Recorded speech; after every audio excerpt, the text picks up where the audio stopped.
Umaga po sa lahat. This hearing is now called to order. And before I proceed, let me direct the committee secretary to acknowledge our resource persons for today. Good morning, Mr. Chair. Good morning, everyone. For today's committee hearing, the following resource persons are present. From the Philippine National Police, we have Brigadier General Raul Tataka, Colonel Villamor Tuliao, and Colonel Thomas Valmonte.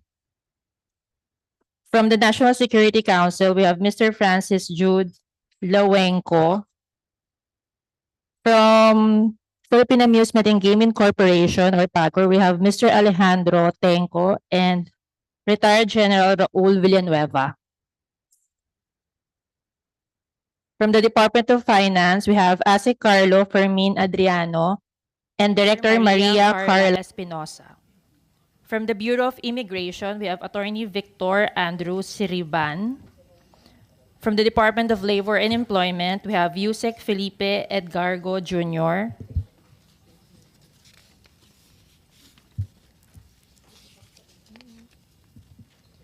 From the National Economic and Development Authority, we have Director Desiree Joy Narvaez.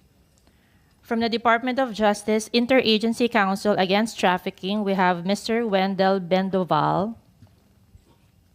From the Presidential Anti-Organized Crime Commission, PAOC, we have Undersecretary Gilberto D.C. Cruz. From the Authority of the Freeport Area of Bataan, we have Attorney Percival Peralta. From the Aurora Pacific Economic Zone and Freeport Authority, we have Attorney Hill Taway IV and Mr. Angelo Gabriel Mantuano. From Lichu Property Consultants, we have Mr. David Lichu. From the National Telecommunications Commission, we have Attorney Andres Castelar Jr. That is all, Mr. Chair. Thank you, COMSEC. Today we'll be tackling three bills. The first one is Senate Bill number 63, authored by Senator Alan Cayetano, and the title is An Act Prohibiting Online Gambling, Penalizing the Placing of Wagers or Bets through the Internet or any form of online gambling activities and for other purposes. And the second one is Senate Bill number 1281, an act entitled An Act Prohibiting Online Gambling and Placing of Wagers or Bets through the Internet or any form of online gambling activities, providing penalties therefor and for other purposes, authored by Senator Joel Villanueva.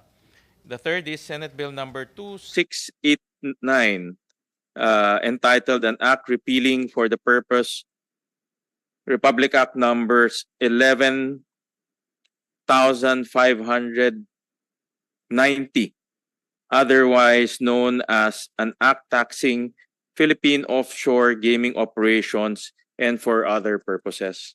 The three bills talks about prohibiting online gambling and prohibiting offshore gambling as well. And just as an opening statement, we all know in the past few years, we actually witnessed a lot of criminality stemming from the operations of offshore gaming companies in the Philippines. POGOs for short. We all know about POGOs, and we've been hearing about POGOs and their vices that are propagating here in our country. And based on the information that we receive, let me just show in the slide. Since 2022, there are about 12 raids that were conducted by the Philippine National Police and PAOC, in particular, the Philippine Anti-Organized Crime Commission. Since 2022, these are the 12 different raids that were conducted by the Philippine National Police and PAOC. And just to refresh everyone's mind, in 2022, September 16, Crimson Tulip Crimson Crimson Tulip BPO was raided, and 70 Chinese were rescued. 16 Vietnamese, 2 Taiwanese, 1 Malaysian, and 44 Filipinos were rescued.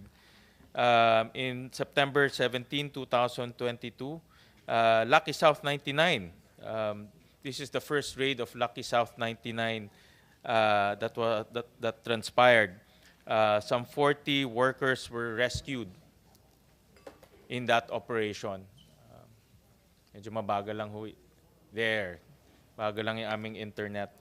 And then in February 1, 2023, Hongcheng Gaming Technology was also raided, wherein 800 employees were apprehended.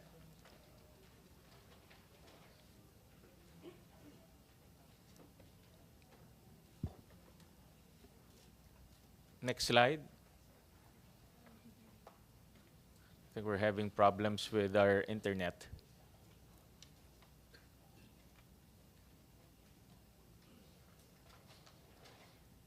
There. Okay. And then in May 4, 2023, Sun Valley Clark Hub Corporation was also raided, and that yielded 1,090 traffic victims that were rescued. Next.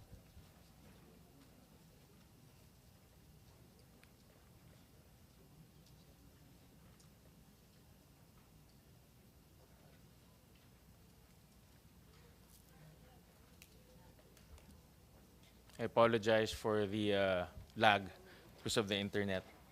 Next is Sinchuang Net in June 26, 2023. Sinchuang Network Technology Incorporated was also raided, and more than 2,700 people were rescued in this Pogo Hub. We also saw some evidence of torture being committed in that facility, which is a hallmark or trademark of illegal pogos that are operating here in our country. There. In August 1, 2023, SA Rivendell Global Support was also raided.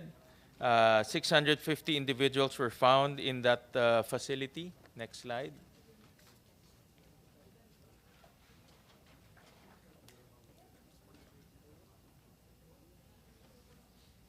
There. And then in August 1, 2023, Smart Web Technology was raided in Pasay City. A total of 731 Filipino and foreign workers were held in that facility. And this is the facility that was highlighted because of its self-contained operation in the heart of Metro Manila. It has complete facilities from KTV, from a prostitution den. There's also clear evidence of torture and illegal detention that was being committed in that facility. In March 13, 2024, Zunyuan Technology Incorporated was raided in Banban, Tarlac. At least 658 foreign and Filipino workers were also rescued in that facility. And again, we also saw evidence of torture and illegal detention. Again, this is the very hallmark of illegal pogos that are operating in our country. People from different countries are withheld against their will, forced to work, and given quotas to reach. But if they don't reach their quotas, they are tortured and being punished because of their inefficiencies. And lastly, in September 19, 2023,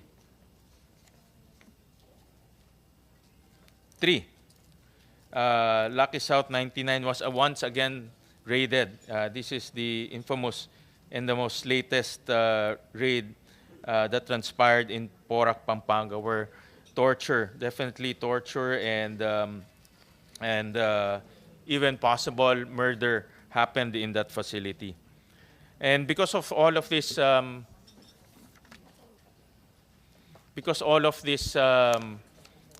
raids and bad publicity, the international press captured a lot of this human trafficking and torture that transpired in our country, in our own shores.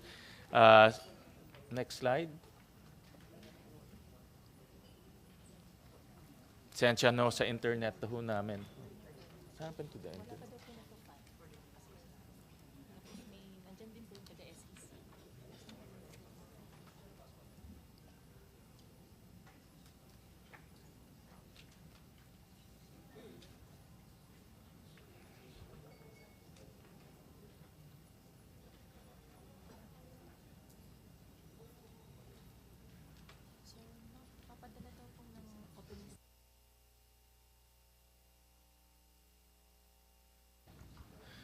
Because of all of these raids and bad publicity, the international press picked up a lot of these uh,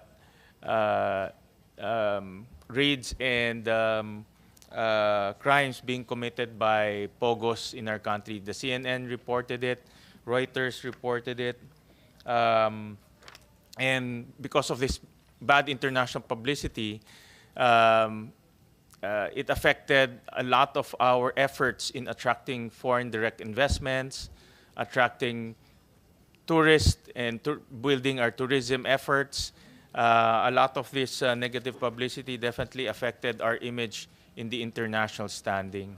So today we will be hearing 3 bills that are aimed to uh, permanently ban offshore gaming or Philippine offshore gaming in our country, or POGOs for short. And there are also bills that aims to prohibit online gambling. And this is something that we want to be enlightened about, and how this online gambling is already operating in our country. But today, the objective of the hearing is to hear from our source persons their views on banning POGOs and also banning online gambling, as some of our senators aim to achieve.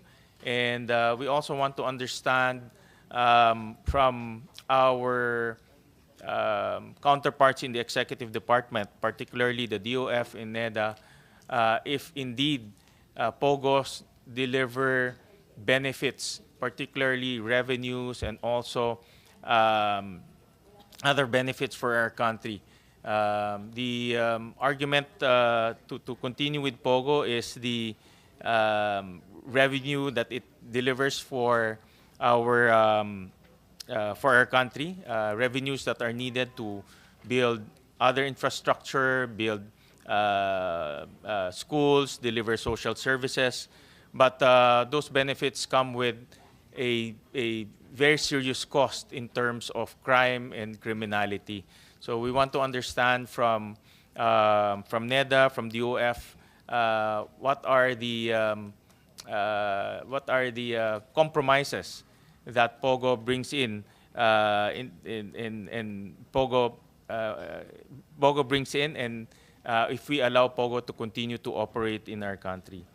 And we also want to understand from PAGCOR the operations of online gambling. I know this has not been tackled in the past during our hearings regarding POGO, so we want to understand also from PAGCOR the operations of online gambling and how this is being regulated, and how this also affects our society as a whole. So with that, we will start off with okay,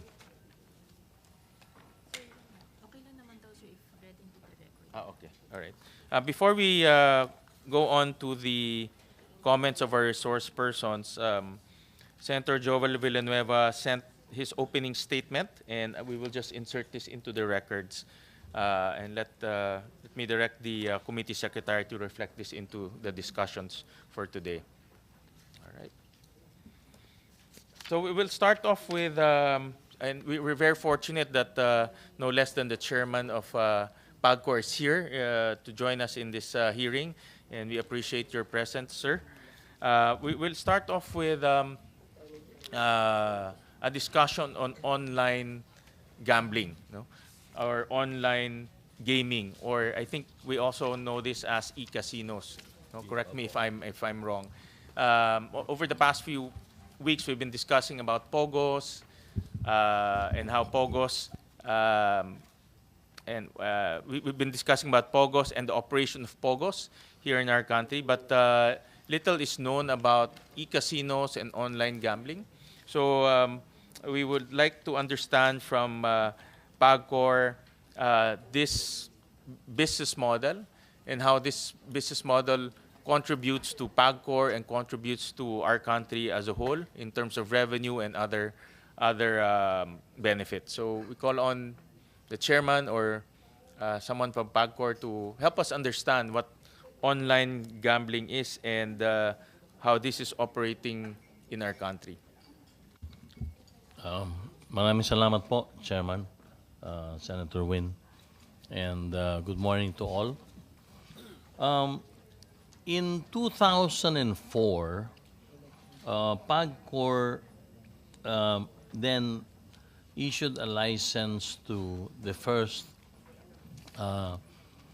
company that is involved in e-gaming. That is the company called PhilWeb. At that time, the PAGCOR allowed and gave a license then, that was in March 31st, 2004, to a company called PhilWeb. And PhilWeb established branches all over the Metro Manila and other key cities in the Philippines. But back then, for one to be able to patronize the said establishments, one had to physically go to the outlet being run or operated by PhilWeb. Then in the 17th of January 2006, PAGCOR had entered into a memorandum of agreement with a company called Kirshner Games International for the operation of mobile and wireless games. After which, to be able to expand its internet-linked products, PAGCOR entered in 2009, 30th of March, an agreement with Interactive Entertainment Solutions, or IEST. So, those were that was when online gaming started, Mr. Chairman. So, 2004 po, March, and then in succeeding years, every 2 years, PAGCOR would enhance the e-casino business. Then, what happened was that during the pandemic, as reported by the PAGCOR officials who were part of then the EGLD department, Electronic Gaming Licenses Department, during the pandemic, nag-proliferate na po lahat ng illegals. And at that time, there were many companies who were operating brick-and-mortar facilities and offering their services even without the license of PAGCOR. So that was already sometime in early 2020, the start of the pandemic then. Now, in June 11, 2020, when PAGCOR already saw that the gray market was just expanding, the trajectory was just expanding so fast, the then PAGCOR board decided to already regulate and come out with a framework or guidelines to be able to allow online gaming. Very clear, the objective then was to neutralize the gray market. So, um, in that was in June 11, 2020. On the 6th of May 2021, then PAGCOR board approved the regulatory framework for the remote gaming platform, which is the foundation for all the present frameworks regulating online gaming. So, they enhanced what they had approved in 2020 by now approving a regulatory framework to be able to already issue licenses to prospective applicants. So that was already in May 2021, Mr. Chairman. So, part of the framework already was requiring prospective clients to follow the know your customer process. They must submit government IDs, birth certificates, nature of work, source of income, and their latest photos with a valid government ID. So, doon na po nag-umpisa yung panahon kung saan ang PAGCOR po ay binuksan na ang paglilisensya. And according to the officials of PAGCOR who are still with us today, the real intention was then to hopefully neutralize the gray market.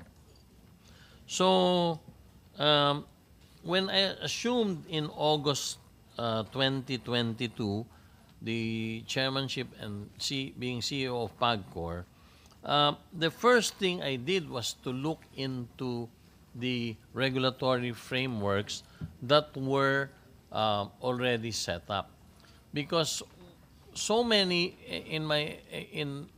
every day there were so many complaints coming from customers or letters I had been receiving asking or complaining about the proliferation of illegal betting sites, and that they were not being, or the companies that they were betting with were not responding to them anymore. In short, very obvious there that the illegals were already proliferating and that there was no protection from any prospective bettor or customer for him or her to be able to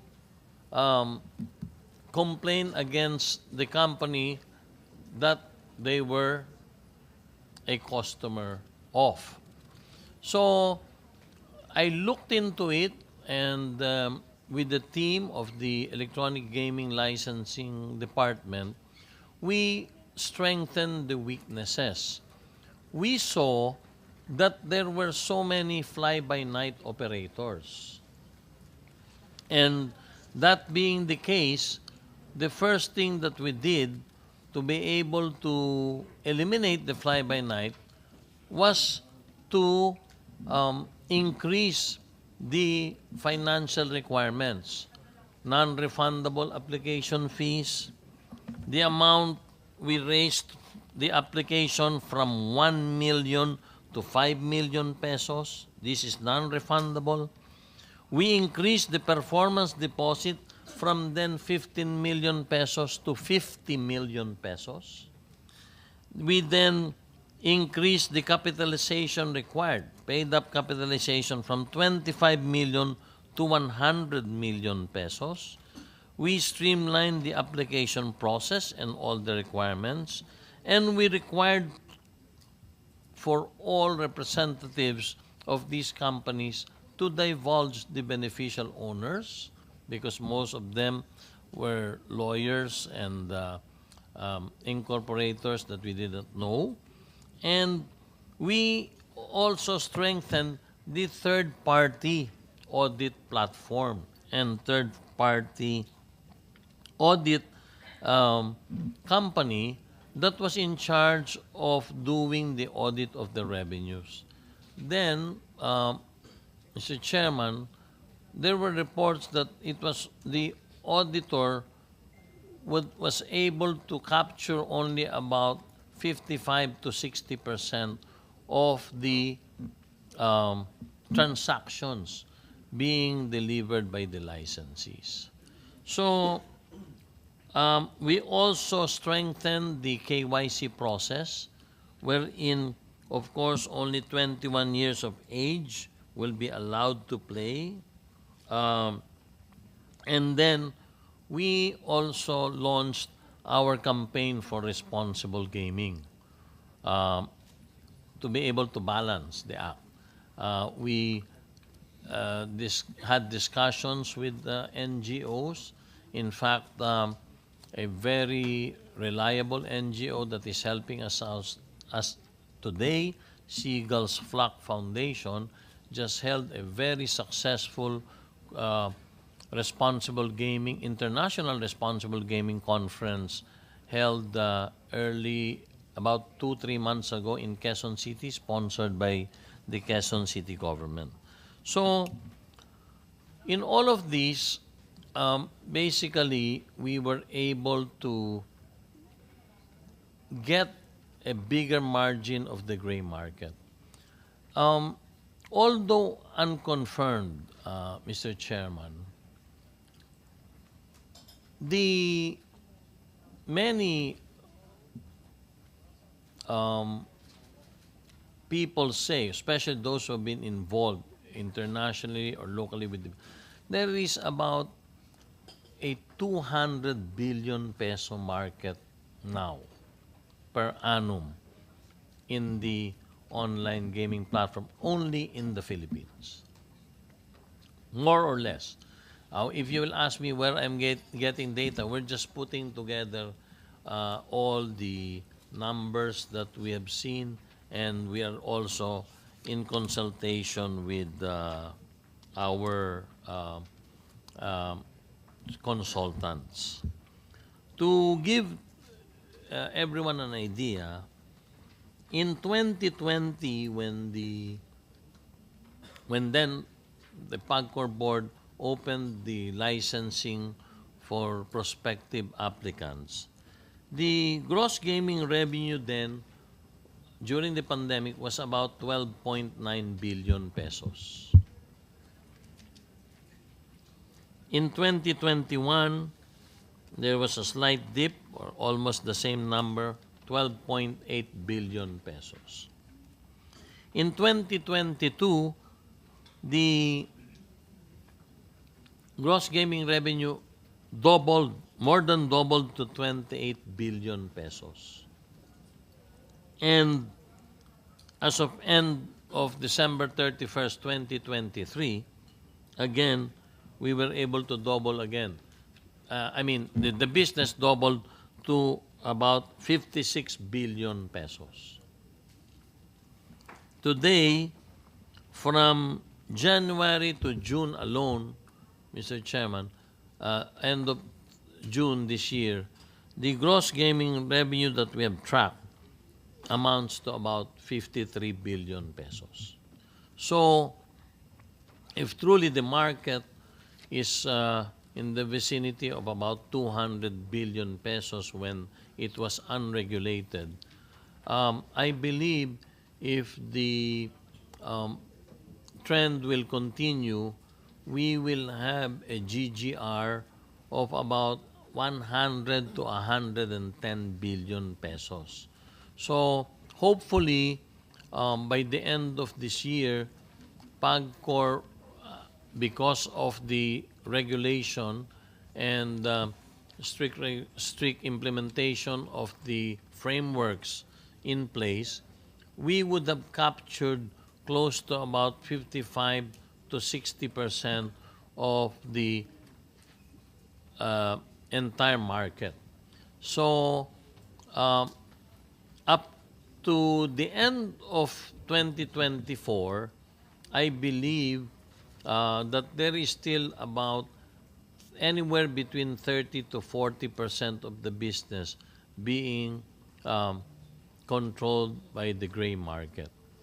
The good news that I would want to report is that in the last 45 days, um, three big companies involved in illegal operations or who were not registered prior to the implementation of all these strict measures have already come up and have manifested that they already want to be registered and will get out of the unregistered market.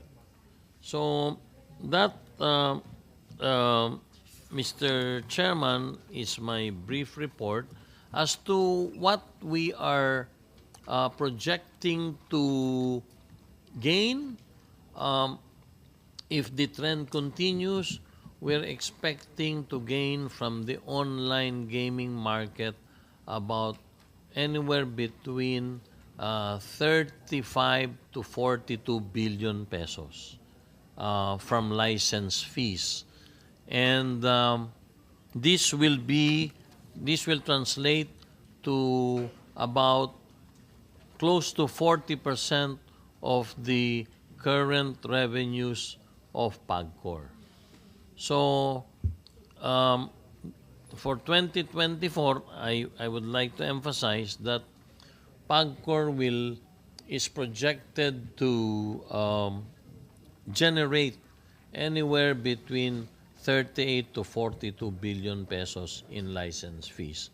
And that is a lot of money that, as you are all very well aware, close to 70% of our gross gaming revenues are either transferred to the national treasury or used as contributions to nation building.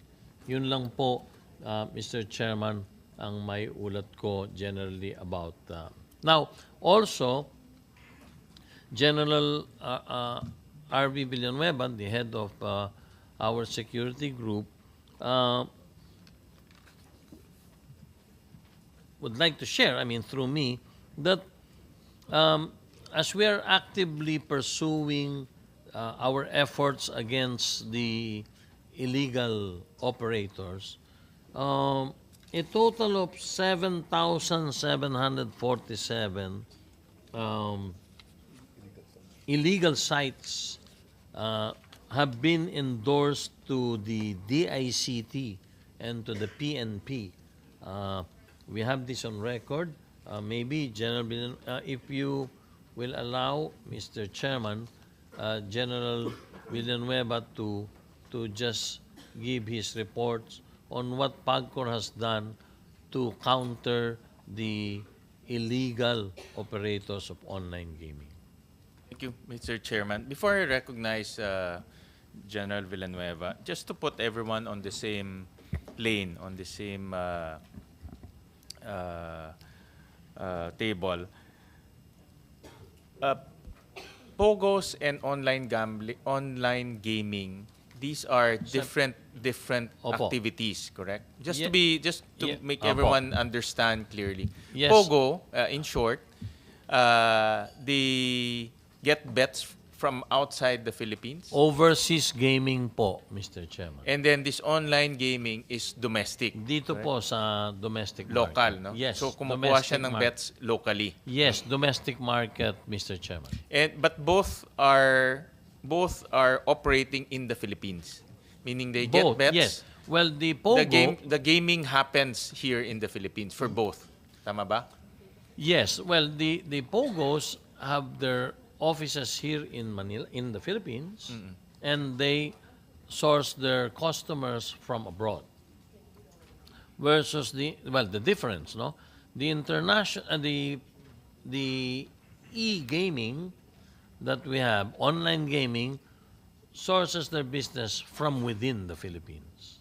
And their operation is also here in the Philippines. Meaning Yes, in the Philippines. the bets happening here happens here in the Philippines. Yes, Chairman. The bets are happening here in the Philippines. The online gaming, do they have brick and mortar casinos or everything happens online?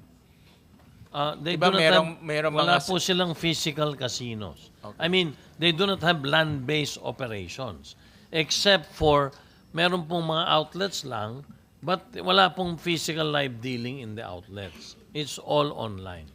You have online bingo, you have online RNG games, online slot machines, excuse me, you have online slot machines, you have online table card games, but wala pong physical operations na nangyayari dito sa mga outlet na to. everything is digital. Yes. For example, the bingo is digital also. Opo, meron po kasing dalawang uri ng bingo. Meron pong traditional, kung saan you see in the different malls, meron pong mga live na nangyayari. And second is meron pong online, wherein you broadcast a live bingo game through the internet. And customers can purchase cards and play. And the online, but these online games also have land-based counterparts. Is that correct? Well, For example, bingo, di ba? They have also land-based bingo. Ayun nga I po, would assume yung slot machine na digital or online, they also have well, ganito, land-based slot machines. yes, ganito po, no? As I mentioned, there are two classifications sa bingo. One is we see this in the different malls. We have what they call traditional bingo, wherein the bingo games are held in a hall or in a large space where physically customers are there to buy the bingo cards. So that is one. The other, Chairman, is a live game being broadcast to the internet, and through the internet, one can play outside the hall, and they can place or purchase their cards not physically in the site, but outside. So, naka-live broadcast po. With regard to slot machines, there are RNG slots, meaning they are not live slot machines, but rather slot machine games that are provided by slot machine or by game providers. So these are RNG. So physically, you are just playing like random number games. Kaya po tinawag na RNG. And another classification, Mr. Chairman, is the online streaming of a casino with this bingo, with this slot machine, and then that is then brought out through the internet mobile, on a mobile device. So yun po ang But yung physical po, your original question, wala pong physical game na nagaganap sa loob ng mga outlets. And then you mentioned earlier that one of the rationale for coming up with guidelines, no, is because a lot of these online games are becoming are going underground. Yes. Or going gray market. Yes, and that was the reason the previous board decided to open up to regulation the e-gaming business. Dahil ang lakas po nung brick and mortar operations. Maybe you'll ask how. There are several platform providers that one can just go to and tie up with. You do not even have to have your own platform. There are international service providers that provide all the types of games, thousands, hundreds of thousands of games. And actually, that is done not only in the Philippines, but that is done worldwide, Mr. Chairman. And how come this e-games, I'll call it e-games, no? Yes. The e-games, how come it went gray market? Can't government shut down all of these websites? Well, just as I had mentioned earlier, and maybe later on, as you would give the chance to General Villanueva, it's not as easy, Mr. Chairman. In my time alone, from the time I was appointed, 7,747 illegal websites that we tracked. And not all has been shut. Or, you know, what happens, Mr. Chairman, is that if you close them today, for example, their name is Worldwide Casino. I mean, I hope there is no license. You close it down because they're illegal, or DICT will close them down. Tomorrow, they will reopen and use worldwide2casino.com. And the day after, they're closed again, worldwide3casino.com. So it is very difficult. I mean, I'm not a techie, Mr. Senator, but hirap na hirap po kaming tumugis. Even DICT has also some problems trying to pursue.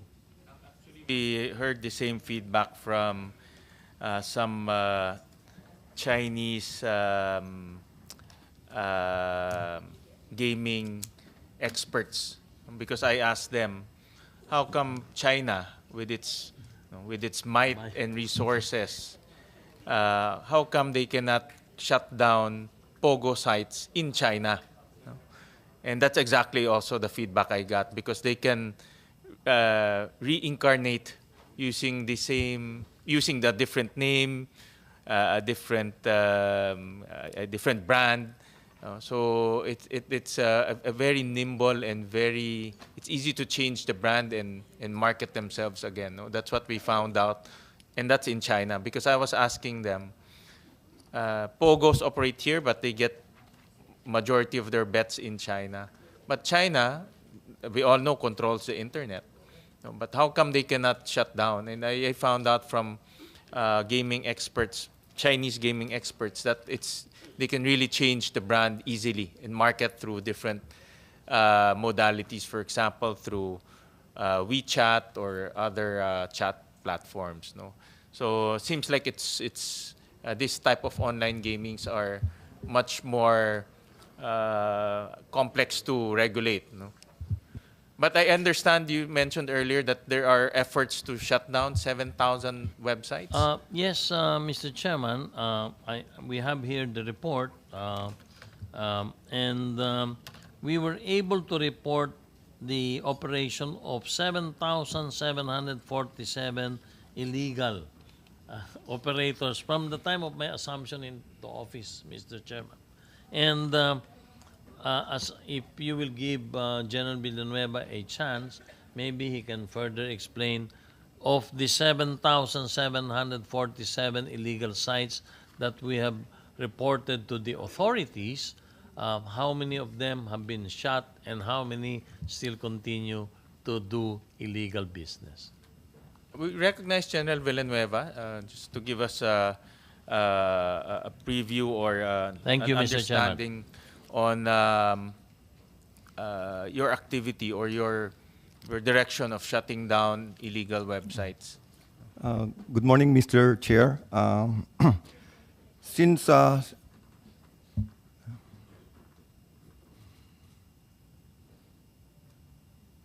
yes, sir.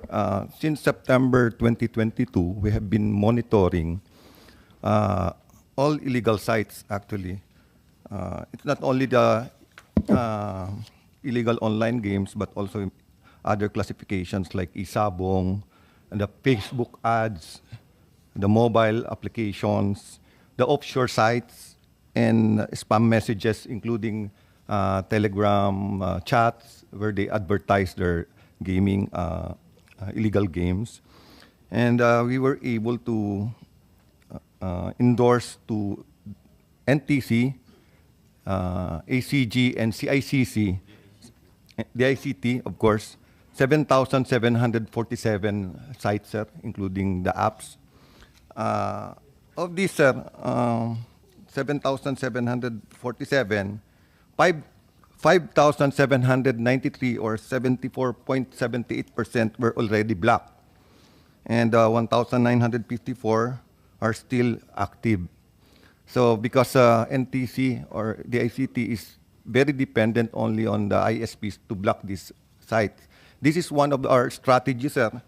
There are two strategies. One is blocking of the website or URLs, and the payment blocking. The payment blocking, as of now, sir, based on my research, there's no studies yet on payment blocking because some of these criminals, they use cryptocurrency as a mode of payment.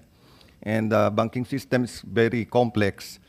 Offshore banking, it's very complex. So, but we have tried now reaching out to the payment portals like GCash and Maya, and we had a meeting I think 2 weeks ago with a representative of GCash, and they promised us that they to purge on these illegal sites because we have submitted to them or have published in our website only the legal sites.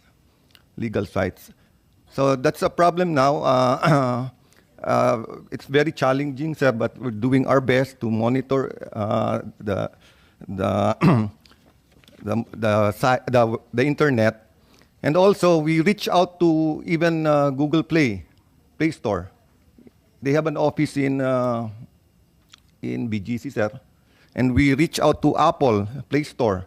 They have an office in Singapore. So we wrote them, and last week we just requested to shutting down or removing the illegal applications like isabong sites, illegal cockfighting. So we're reaching out to them, including the Facebook. The Facebook, sir, because there's plenty of ads there. If you will look, sir, there was a reduction in the Facebook ads on illegal, especially illegal sabong, because of these efforts that we've been doing. But they shifted to the chat rooms, like Telegram chat groups. They'll be advertising and posting links on illegal sites. So that's our main challenge, sir. Even in the United States, based on the research of the Gambling Research Exchange of Ontario and American Gaming Association, there is an estimated 500 billion each year with illegal and unregulated sports betting. So kahit ang US, sir, na nahirapan na rin sila, and only 65 billion are the legal ones. So mas marami pang kinikita yung mga illegal talaga, sir, sa US. Even in Europe, it's the same thing. Even in Australia, it's the same thing, sir.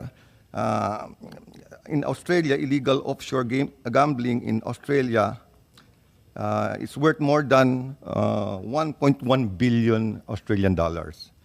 So there are only two strategies according to the studies: is the website blocking and the payment blocking. That's all, sir. So, General, from your opinion, if you block the website and you block the payment, it can be done. Yes, sir, it can be done. But right now we're still coordinating with the payment portal, the providers, like especially GCash. GCash has plenty of customers, and So, for example, the website, the agency that will block the website is DICT. yes, sir. But actually, they do not physically block it. They order the internet service providers to block it, the ISP. So they're very dependent on the ISPs. Okay, and there are many ISPs, diba? Yes, As we sir. all know. There are plenty. So, About but- 20, I think. So the Do we have someone from the ICT here? Okay. Yeah, we'll ask the ICT about that later on. But uh, so the ICT will instruct the ISPs to block it, so mabablock siya, and then the payment gateways such as GCash and PayMaya, they can block the payment of the payment going through these websites. Yes, sir. If you block the site, it's not accessible anymore. So you cannot even use GCash there. Okay. That's Is there any other form of payment other than GCash and PayMaya? That's the most popular here. I think You mentioned earlier it's through cryptocurrency, sir. And also there's an aggregator abroad. They collect all these bets actually and channel it to the GCash. So parang ano sir, third party yan sir na nagko-collecta ng mga bets papunta doon sa GCash.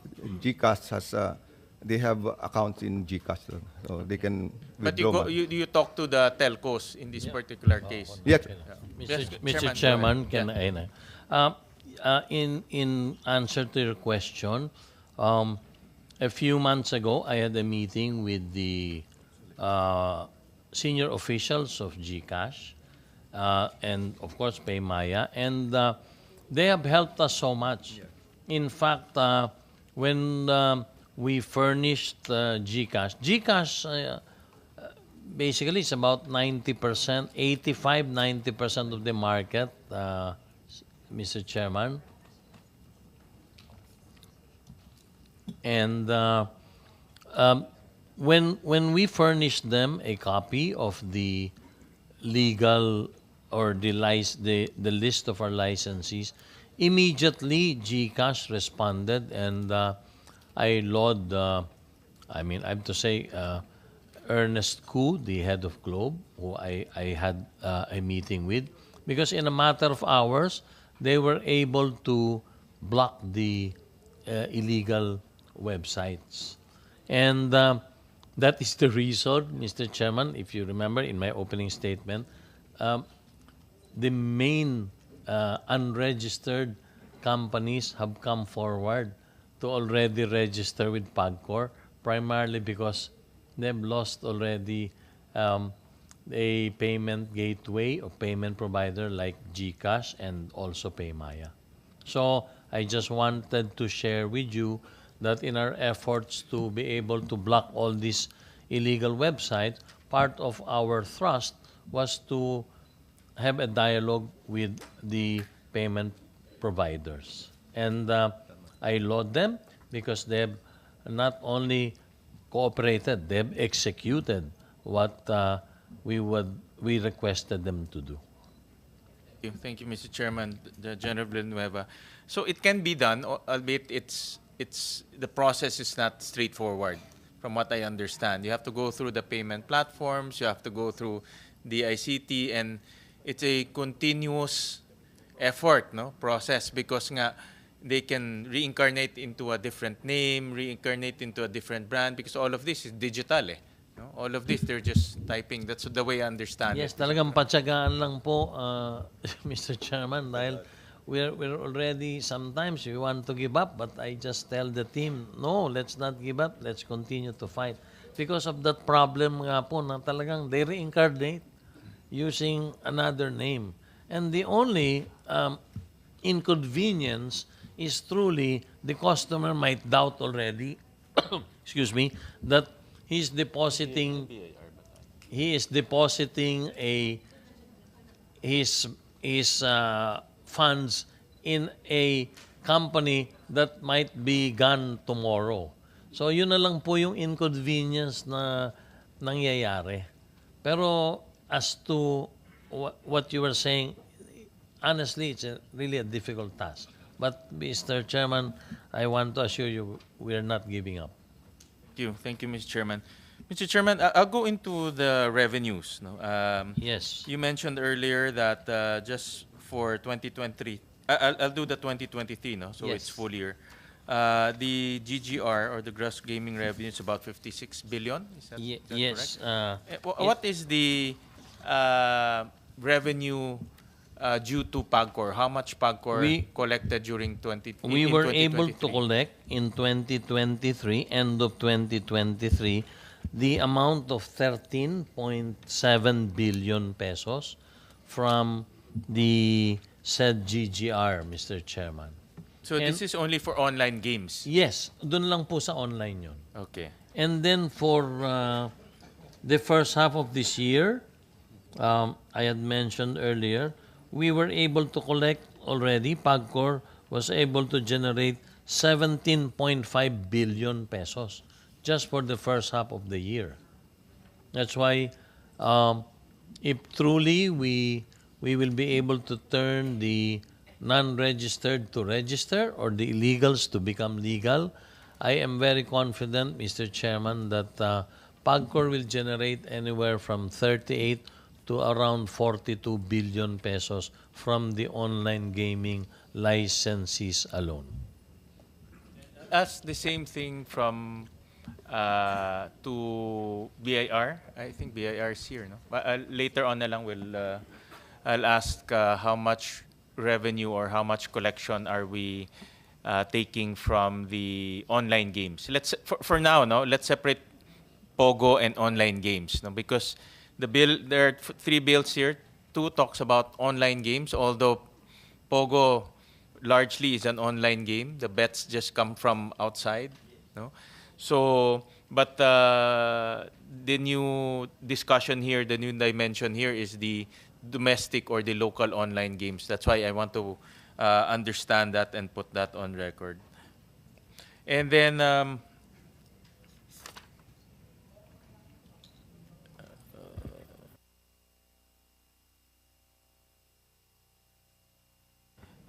Chairman, I'll ask you about the bill, no? And before I ask you this, yung isabong, the infamous isabong, if you Opo. remember isabong in the past, no? Opo. That created a lot of controversy. I'll show some slides, no? We did some research on isabong. If just to refresh everyone's memory, if we remember, there were 40 individuals, no? Paki-flash nga, ano? There are 30 to 40 individuals who disappeared, and it's connected to isabong, apparently. The Senate also conducted some hearings on that, and this created a lot of howl and not that, yung bago dyan, no, before that, no. Yan, yung those people who disappeared apparently connected to isabong, and until now their bodies have not been recovered.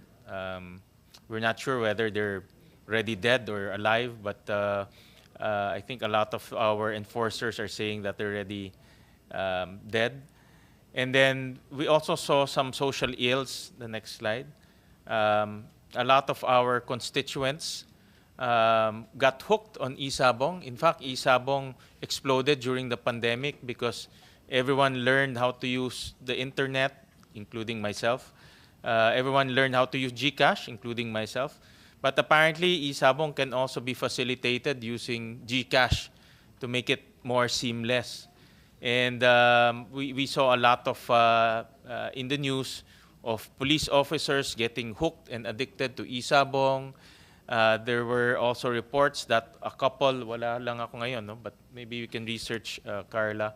A couple sold their baby because they were indebted because of isabong. So we saw a lot of social ills perpetuated by isabong.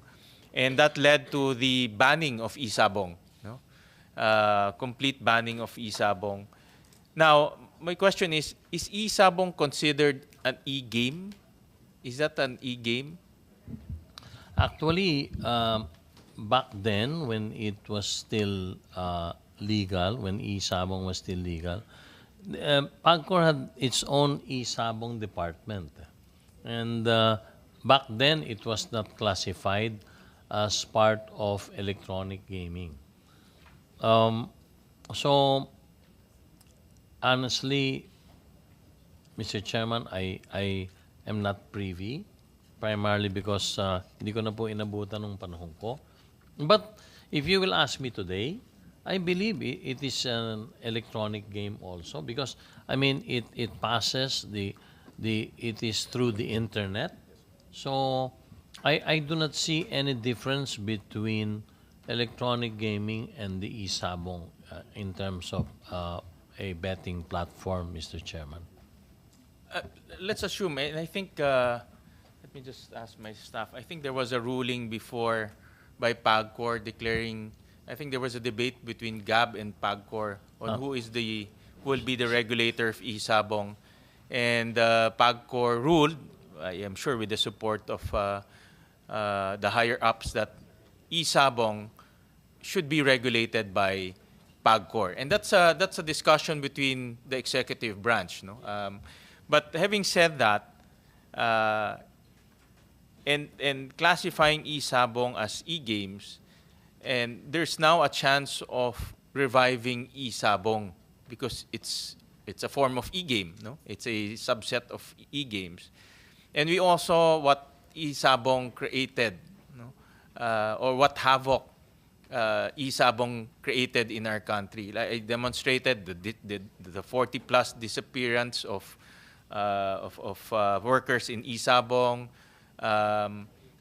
E-sabong became very accessible to everyone, no? Whether you're in government or not in government, you can bet on e-sabong. Worse is any age, no, can bet on e-sabong. I remember at that time in Valenzuela talking to high school kids betting in e-sabong. It became so convenient, no? And like we all say, no, that the internet has beauty and also has a downside. And the downside, it's easy to access. Internet became a accessible means to everything, shopping and even gambling. And at that time, e-sabong became accessible to everyone, including minors. And we have personally, I've seen high school students betting their baon or betting their allowance in e-sabong. And that became a very big controversy, as we all know. And that led to the banning of e-sabong. Eventually, it was banned because of those news reports. Now, the rationale why our senators filed this bill is because of that threat that this type of gaming will be revived or be implemented, and there will be unhindered, possibility of betting or betting in those platforms. Unhindered meaning any age, any occupation, including government government workers can bet in this type of e-platform, e-gaming. And that's why this bills were filed, because there's now there's fear that this might be revived, and it might again destroy the fabric of our society. Now, my question to two things to the chairman: is there any possibility of reviving e-sabong in our country? And then number two, if these proposals become a law, becomes we push and becomes a law, what will happen if these bills that are designed to prevent online gaming from happening in our country? What will subsequently happen with all of these e-games? So two questions. First is, are there plans to revive e-sabong? And then number two, if these bills become law, what will happen subsequently to e-games? Chairman, question in answer to question number one, whether there are plans to revive e-sabong. As of now, I think there is an ongoing study, primarily because despite the ban, which was made or if I'm not mistaken, sometime in May of 2022. E-sabong continues to, I mean, candidly speaking, Mr. Chairman, e-sabong still continues to proliferate. E-sabong is ongoing, and unfortunately, it is not being regulated. And at the same time, during the time that e-sabong was being regulated by PAGCOR in year 2021, I believe, was able to generate close to about 6.5 billion pesos in license fees. And the sad part is today, the government is not getting a centavo. And as I would say, candidly speaking, I suppose everybody knows that e-sabong continues to operate in the different parts of this country. Now,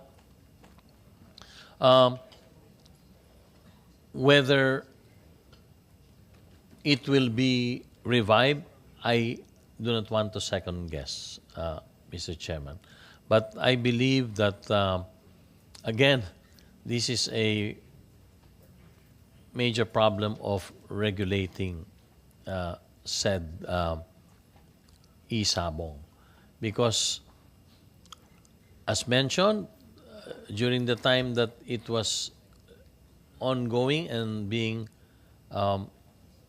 regulated by PAGCOR gained close to 6.5 billion, and today not a single peso is generated. So I think there might be some variations in the regulations that can be studied. But then again, I do not want to preempt whatever decision whoever will make on the matter. But honestly, within PAGCOR, we're not studying it at this very moment. Thank you for that, Mr. Chairman. If we push through with these laws, with these bills, and completely ban e-games, Oh, yun po yung second question naman. what Yeah. will happen? Well, with regard to your second question, Mr. Chairman, as I had mentioned also earlier, PAGCOR projects to generate I'm very confident, barring any major development against it.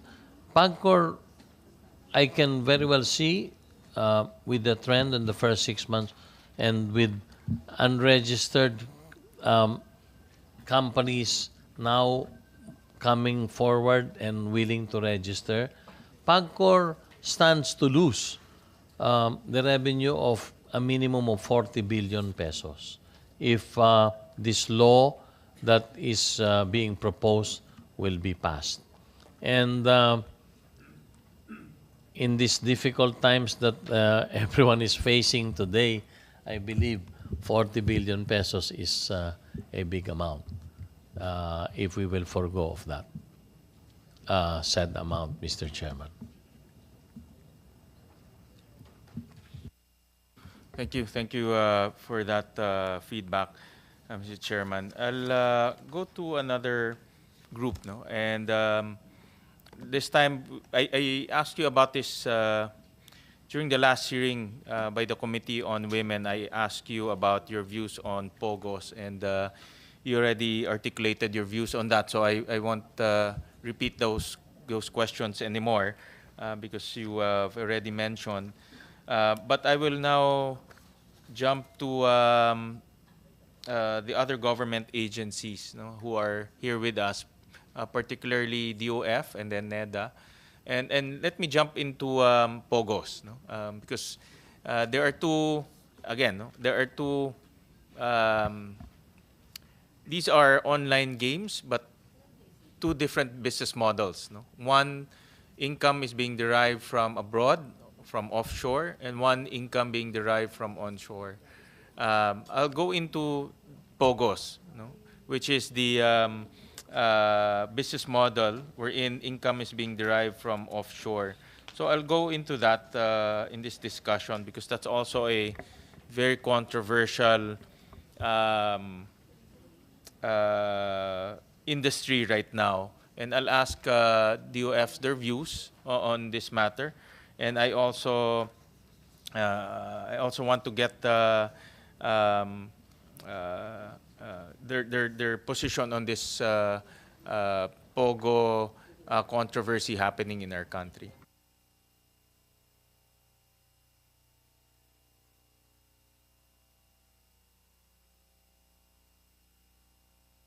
So we recognize ASEC Carlo Adriano. Yeah.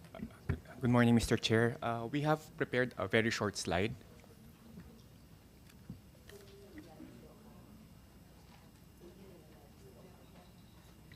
Mr. Chair, in general, the DOF supports the prohibition of POGO operation due to the social cost and reputational risk they entail.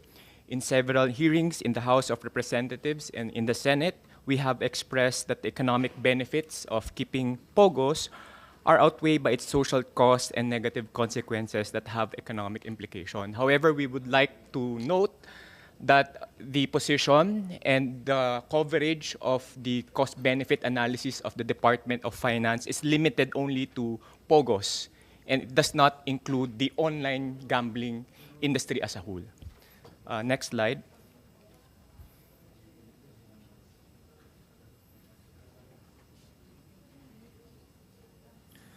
So our estimates show that the net cost of POGO operation is around 99.52 billion annually. The estimated total economic benefits from POGOs amount to 166.49 billion pesos annually, while the estimated total economics cost amount to 265.74 billion pesos annually. So the economic benefits includes the indirect economic benefits. What are example of this indirect economic benefits? So POGO pay taxes, and the taxes they paid will be used by government for its program, for instance, infrastructure program, which will have what we call indirect economic benefits. Another example are the compensation, but salaries basically, the salaries to laborers.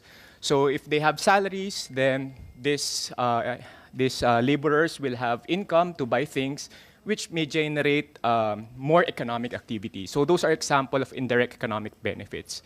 On the other hand, we also computed, in the cost side, we also computed the indirect economic cost. This will include, because of the reputational risk, lesser investments, etc. However, we would like to note that, as you can see in the social cost, we cannot identify a number for that social cost. Next slide, please. So for the estimated, so this slide provides you the breakdown of the benefits and the cost. So the estimated economic benefits include government revenues, which include tax revenues from the Bureau of Internal Revenue, as well as gross gaming revenues from PAGCOR. Other estimated direct economic benefits include estimated income from office and residential space rentals, transportation, and additional demand from private consumption of employees and entities. On the other hand, the indirect economic benefits include the multiplier effects of these associated economic activities, as well as the fiscal multiplier of government revenues earned from POGOs. For the economic multiplier, we use the input-output 2018 model. For the fiscal multiplier, we use the actual data. For the economic cost, the estimated economic cost of POGOs include direct and indirect costs of allowing POGO operation. This includes the effects of reputational risk, which have an impact on foreign direct investments, as well as the negative impact of criminal incidents in terms of our attractiveness as a tourist destination. Again, we note that the estimated economic cost exclude the social cost of POGOs, which we deem to be unquantifiable. This includes the loss of life, physical and psychological harm to victims, and the impact on the communities, such as increased sense of fear and anxiety associated with illegal POGO activities. So based from this slide, as you can see, the benefits is significantly less than the estimated cost, and hence a net cost of around 99.52 billion annually. That ends my presentation, Mr. Chair. Thank you, ASEC. Well, ASEC, we all know DOF is in charge of raising revenues. In fact, when it comes to giving away incentives, I know for a fact that DOF is very prudent in that, because every centavo collected by DOF is carefully managed, and it makes sure the DOF makes sure that the tax effort is always efficient. We maximize our assets. We maximize the potential of revenue generation. However, in your slide, can we just flash it again? That based on your cost-benefit analysis, that the cost by POGOs, because of its criminal effects, because of the social ills, outweighs the revenue being generated for government. And that includes also indirect economic benefits. No? What are the indirect economic benefits? Just so that everyone will understand the particulars of that indirect economic benefits. Yes, Mr. Chair. So basically, for instance, tax revenue is a direct economic benefit that we get from POGO activities. But again, once we receive the tax revenues, we use this to implement government programs, like infrastructure program, social programs, and that will have an effect to the economy. So that's what you call an example of an indirect benefit, Mr. Chair. And then, for instance, for the wages of the laborers employed in POGO, so since they receive salaries, they have some disposable income, and basically they buy goods or services which will further increase economic activities. And in this slide also, you also demonstrated indirect economic costs. So what are those, the indirect economic costs? Mr. Chair, we have, for instance, yung foregone investments due to crime.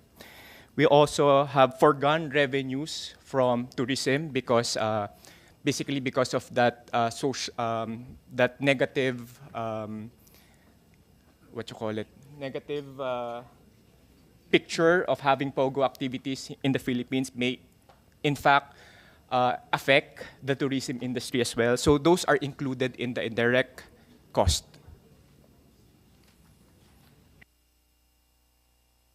You mentioned also earlier that social costs cannot be quantified. Can you explain that further? I know that this has been a tricky portion to quantify it, no? But just to elaborate it further, can you spread into the records, or can you elaborate how come social cost is very difficult to quantify, and yet, you know, it's there. We all know it's there. No? The killing, human trafficking, all of those things. So. But how come it's very difficult to quantify? No? Mr. Chair, an example is, sir, yung loss of life. It's very hard to quantify. For instance, a loss of life definitely entails a cost to the society. Now, you have to compare that cost to the benefit. For instance, if that person remains alive, you have to basically know his or her own productivity, etc. So it's very hard to actually have a monetary cost on the life of a person. So, ASEC, just to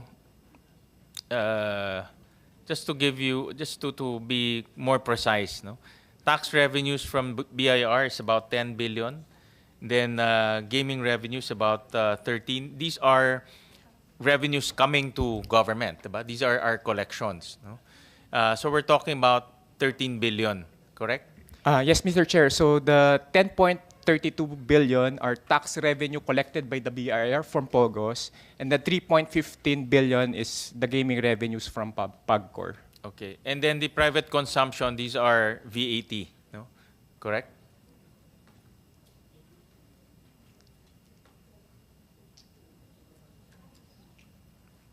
Yes, it includes VAT. But the direct ones, yung talagang pumapasok from BIR or the direct ones coming from the POGO companies is 10 plus 13. Yes. Tama? Yes. All right. So in other words, the DOF is willing to forgo 13 billion because of the social ills and the cost being generated by POGOs. And the cost, it comes in the form of foregone investments, foregone tourism, and DOF is willing to forgo that 13 billion. Yes, Mr. Chair. Basically, the idea of a cost-benefit analysis, like for instance, you may already mention the direct benefits in terms of tax revenues. Now, how does it translate to cost, for instance?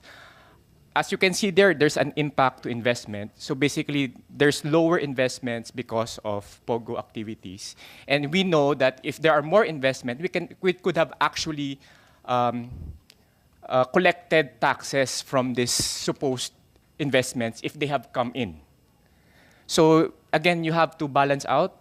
And in this particular case, we can see that the costs are definitely higher than the benefits. So although we are foregoing some tax revenues if ever there will be a ban of POGO, but that can be compensated if there will be more investment that will be coming in because of the ban on POGO.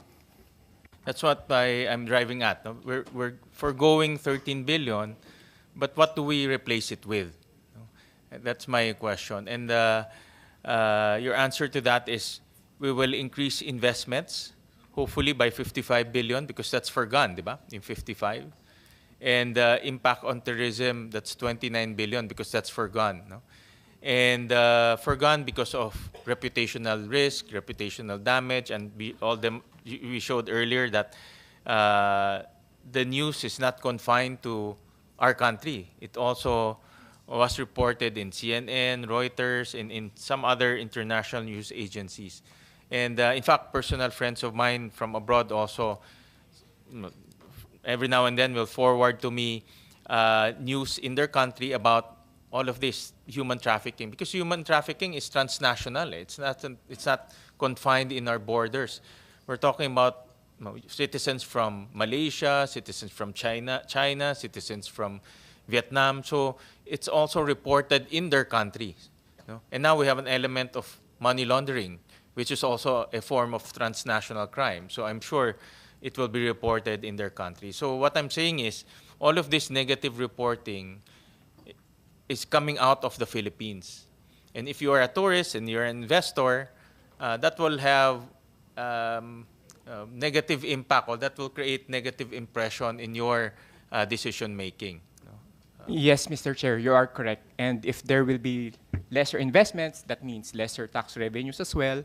If there will be less tourism as well, that means lesser tax revenues on the tourism sector and the multiplier of the tourism sector. Thank you. Thank you for that, Asek. We'll hear from NEDA, their position. Good morning, Mr. Chair. Similar to DOF, we support the intention of the bill on the basis of the fact that the economic cost outweighs the benefits. For the direct benefit, we excluded the impact of the tax revenue collection, so we leave that to the DOF. But our estimate as of for 2023 would be around 50 billion. That's the direct. And then using input-output similar to the analysis of DOF, we estimate that indirect effects could amount to around 0.23% of GDP. This would be in real terms. This would be smaller versus the estimate of the DOF because, well, we use IO, but we net out the import components. So we came out with a smaller indirect benefit. And so that would be around 0.23% of GDP in real terms. So that's the benefit. The cost would be the potentially lower a number of Chinese tourists. In our analysis, we assumed that only around 20% of the pre-pandemic level of Chinese tourists would be able to come, on the ground that if we continue the operation of POGOs, there will be a blacklist. No, China would blacklist the Philippines as a tourist destination. And so we estimate that we could lose around 144 billion from this, or 0.8% of GDP in real terms. So the figure for the cost is pegged in 2019 values still, because as we all know, the number of Chinese tourists does not return to pre-pandemic level. In 2023, only around 15% of the pre-pandemic level has returned to the Philippines. So that would be all, Mr. Chair. Thank you. Just to reiterate, I received your letter dated July 15, and it's written here that the potential economic cost of allowing continued operation of POGOs outweigh their estimated economic contribution. No? Yes, So Mr. what you're Chair. saying is obviously the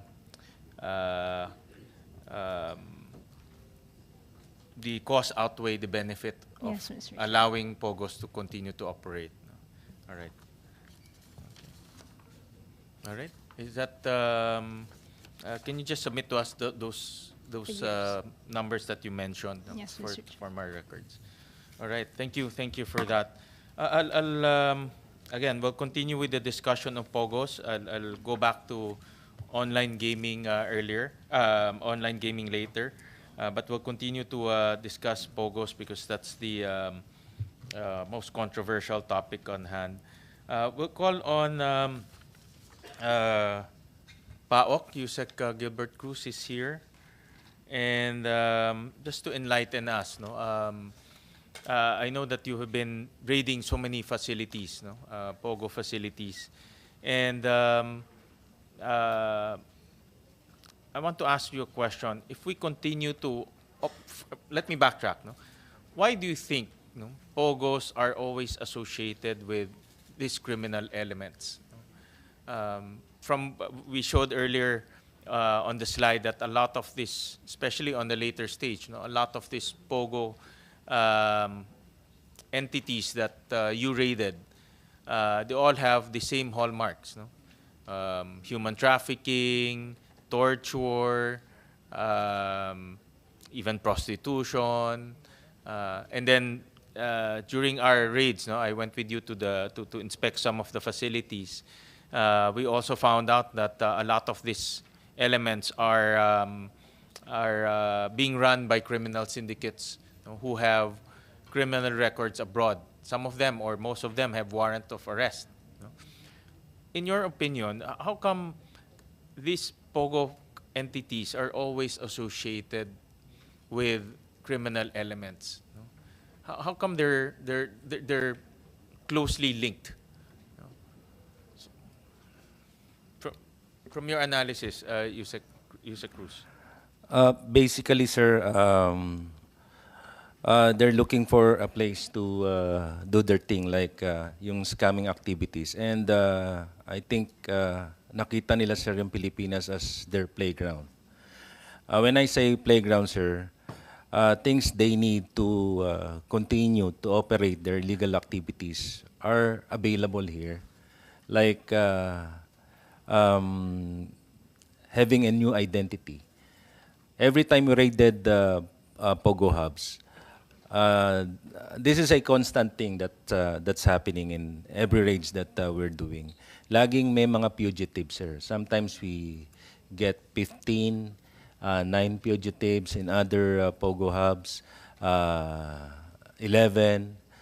And checking on their identities, they already assume identities. And kung mapapansin mo, sir, meron na silang mga driver's license, meron silang mga PhilHealth cards, meron silang mga even birth certificates, and passports. In some cases, nakakuha kami, sir, sa Thailand ng mga passports. So we're thinking na kaya sir naging puntahan tayo ng mga criminal elements dito is because they can get what they want here. And in cases that they run into trouble with the law, naayos nila sir. It's really hard to accept their reality, but in most cases sir, naayos nila yung problema nila rito eh. And yun nga sir, and then nakuha nila sir yung mga weaknesses ng mga Pilipinos.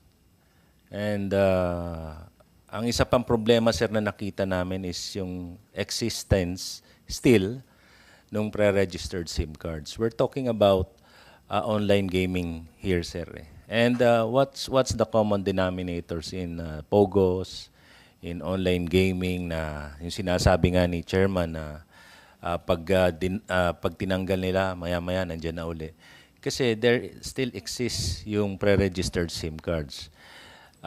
They can avail of these pre-registered SIM cards dito sa atin. Nakakagawa kasi in one case, we demonstrated yung paggawa ng mga SIM cards kasama yung mga media kung paano ginagawa. Dito lang ginagawa eh. And they can even contract a group of pre-registered SIM cards creator para gumawa ng thousands of SIM cards for them. So, not unless we can solve the problem of this pre-registered SIM cards, sir, hindi matatanggal dito, sir, yung POGO. Kasi they always hide behind dito sa mga fake identities na to, sir. After getting what they want, let's say, pag nakuha na nila o pag nasuba na nila o pag na-scam na nila yung isang tao, tatapon lang nila yung SIM cards and that's it. Nasira na yung buhay ng isang tao dahil dun sa isang pre-registered SIM cards. They'll just use another pre-registered SIM card na ginawa nila for the purpose of scamming persons. Ano? And in recent raids na ginawa namin, may mga nakuha kaming pre-registered SIM cards na nanggaling na po sa what country is that? Sa ibang bansa, sir eh. So, UK, yeah. Meron tayo sa UK, meron tayo sa India ng mga pre-registered SIM cards. So, sabi namin, hanggang nag-i-exist itong mga to, sir, hindi mauubos yung online gaming na yan, hindi mauubos yung POGO na yan, sir. Kasi, sir, dito, nakakakuha sila eh. Kahit anong bantay natin, sir, okay, nasira na natin, sir, yung number 3, number 4, number 2 na pinakamalalaking POGO hubs dito sa Pilipinas. Pag kumalat ito, sir, dahil meron pa rin silang pre-registered SIM cards, they can do scamming in houses. 50-50 persons, sir. Sa mga condo, sir, they can do scamming, sir, as long as they possess and they can avail of these pre-registered SIM cards. So, yun, sir, ang nakikita namin na problema. And of course, sir, dapat maghigpit talaga tayo rito pagdating, sir, sa mga government-issued IDs. Kasi sabi ko nga, sir, Philippines is really a playground for them now para gumawa, sir, ng mga scamming activities nila and criminal activities as well. Kasi, sir, hindi lang po scamming ang ginagawa nila. They're now doing kidnappings, killings. They have enforcers now, sir, dito sa atin. And na sila mismo, dati, gumagamit pa sila ng mga Filipino counterparts. But later on, they realized na lagi silang nahuhuli pag may counterpart na Pilipino silang kasama. Now, what they're doing is, nag-i-import na sila ng mga, it's either retired military from other countries or some are retired policemen. Ito po ay nasa record natin, ano, na ang hinahabol namin dun sa ibang POGO hubs are retired military or retired policemen. And probably that will explain why we have military uniforms and military and police uniforms doon po sa mga POGO hubs na nire-raid natin. And yun na po ang ginagamit nila. No? Sila na mismo. They have their own rule. They created their own parang batas sa loob ng Pogo Hub. And these Pogo Hubs are self-contained Pogo Hubs na lahat nandun na eh. Hindi na kailangan lumabas ang isang Pogo Hub worker. They have prostitution inside. They have KTVs inside. They have doctors inside. They have pharmaceuticals inside. Groceries. So you don't need, pag nasa loob ka po ng Pogo Hub, you don't need to get out dahil yung sinusweldo mo, doon mo nalang binibili, yung Pogo Hub na rin ang maniningil sa'yo. Ngayon, yun lang nga, pag hindi ka nakakabayad at ayaw mo magbayad at ayaw mong gawin yung pinagagawa nila or siguro hindi ka po nakaka-comply sa kote nila, then you will be subjected to tortures. And yung pong mga nakikita natin videos na palala na po ng palala eh. There are more gross videos na hindi na po namin sinasama dahil baka hindi nyo na ho ma-take. Yung kanina nga, may nasingitan pa tayong isa dyan dahil hiniwa-hiwa ho yung puwet nun tapos nilagyan ng ketchup na maanghang. So ganun na ho sila parang sabi ko nga, this is their playground now and they can do whatever they want. So, yun lang po, sir. Thank you for that, Yusek. In Yusek, after raiding, we have raided 2 probably, or 3, no? Huge Pogo Hubs. The one in Las Piñas, the one in Bamban, and the one in Porac. And seems to me na these are really probably the biggest, no, operating in our country. Have we already apprehended? Have we already stopped the perpetrators of these Pogo Hubs? Meaning, have we already apprehended or charged the mastermind of these Pogos? Tapos na ba? In other words, tapos na ba ito? Are we seeing the end of this type of criminality? We did charge some of the bosses, sir. Malalaki na, sir, yung mga nahuli natin eh. But ano po to, sir, kabit-kabit na in our analysis, nag-ooperate pa rin, sir, yung iba eh. Despite yung may mga inaprubahan po tayo, sir, di ba? Yung mga temporary license natin and but yung iba po, they really intend not to magpa-license eh. Dahil mas gusto nilang mag-operate, sir, ng kolorum eh, ng illegal.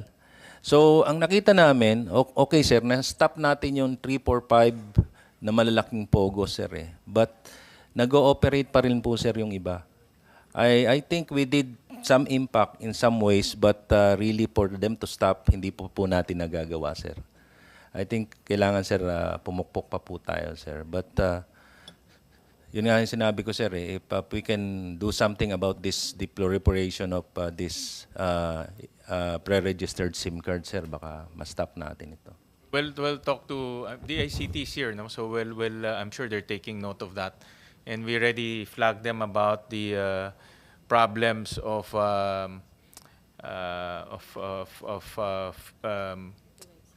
the fake SIM cards, or not fake SIM cards, but the fake identities being used in SIM cards. No, we already flagged them with that. We'll talk to them later on about that. No? Because a lot of this, when you talk about digital, internet, we have no choice but to talk to the ICT. Because they're the agency that is supposed to be leading the way in assuring the public that the digital space is safe for everyone, no? And not being abused. No?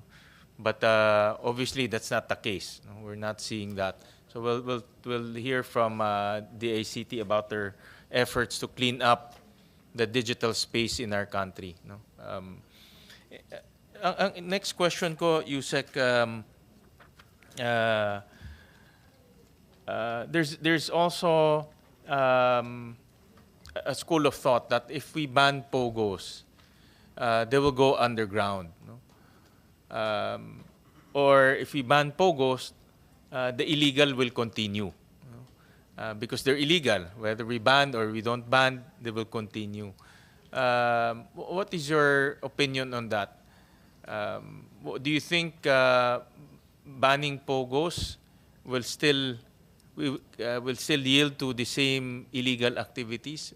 Based on your expert opinion and based on your observation, I'm sure you've seen a lot of all of this, yung kanilang patterns, no? You've seen a lot of the patterns, you see a lot of their mentality. So what's your opinion on that type of school of thought? Well, definitely, sir, Mr. Chair, when you ban pogos, tama yun, sir. Ma-stop natin yan. But we need to yung be more sir, yung mas masigasig tayo sa pagpa-follow up. Dahil yun ang mangyayari, sir, eh. Pag na-ban natin yan, magliliitan yan, sir, eh. And then, magigirilya yan.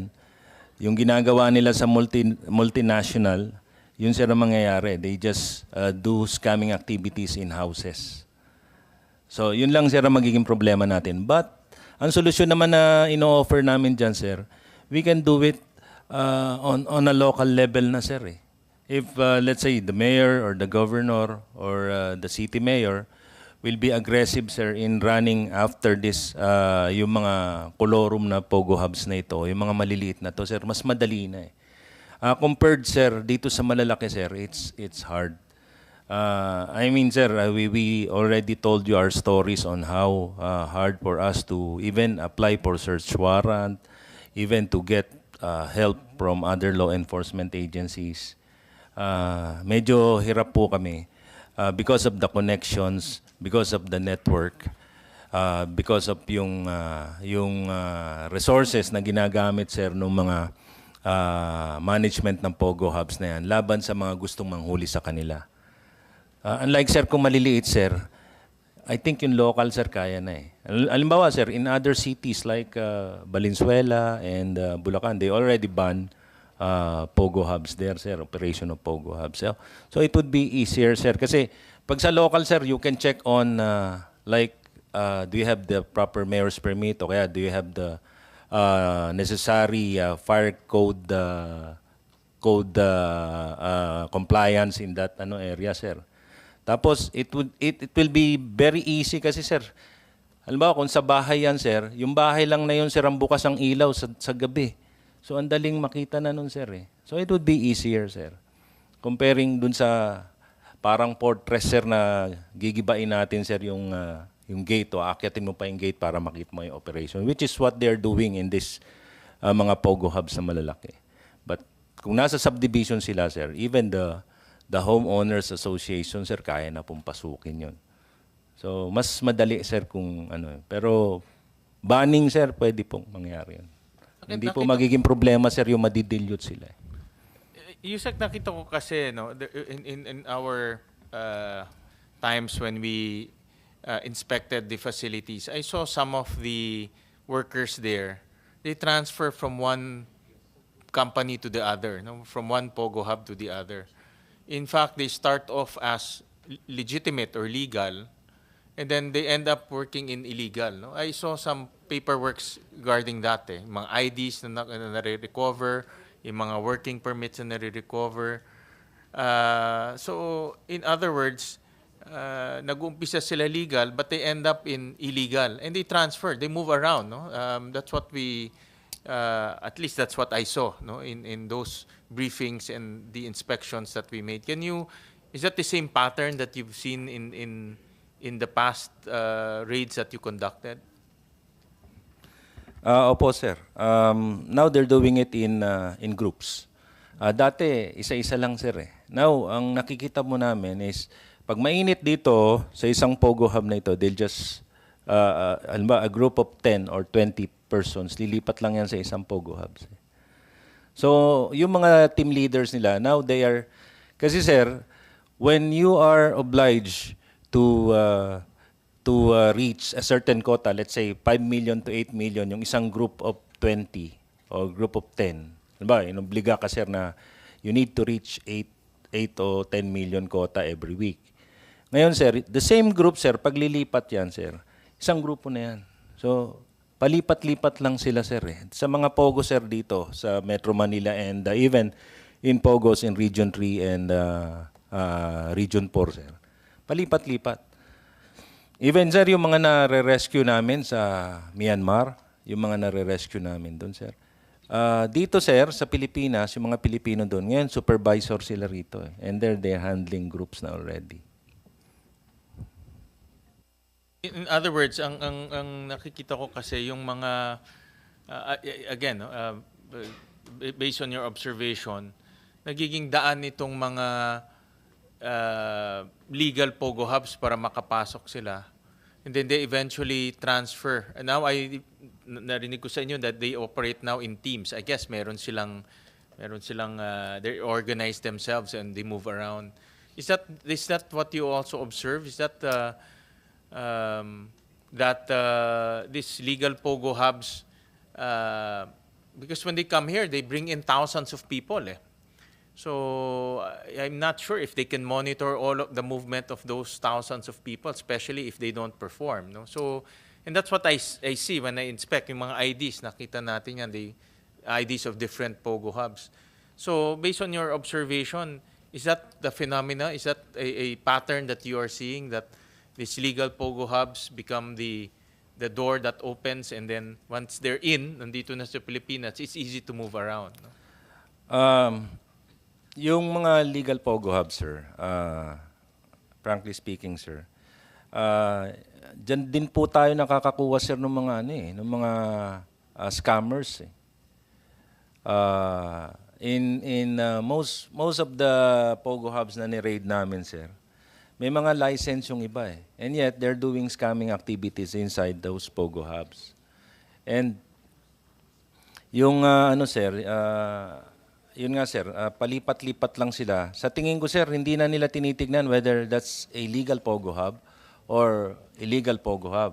Ang tinitignan lang nila, sir, kung eto maganda pa pasweldo nito, eto ba maayos ang pasweldo. Yun na lang, sir . Pero as to whether that's a legal or illegal pogo hub, sir, di na po. They don't care already, sir.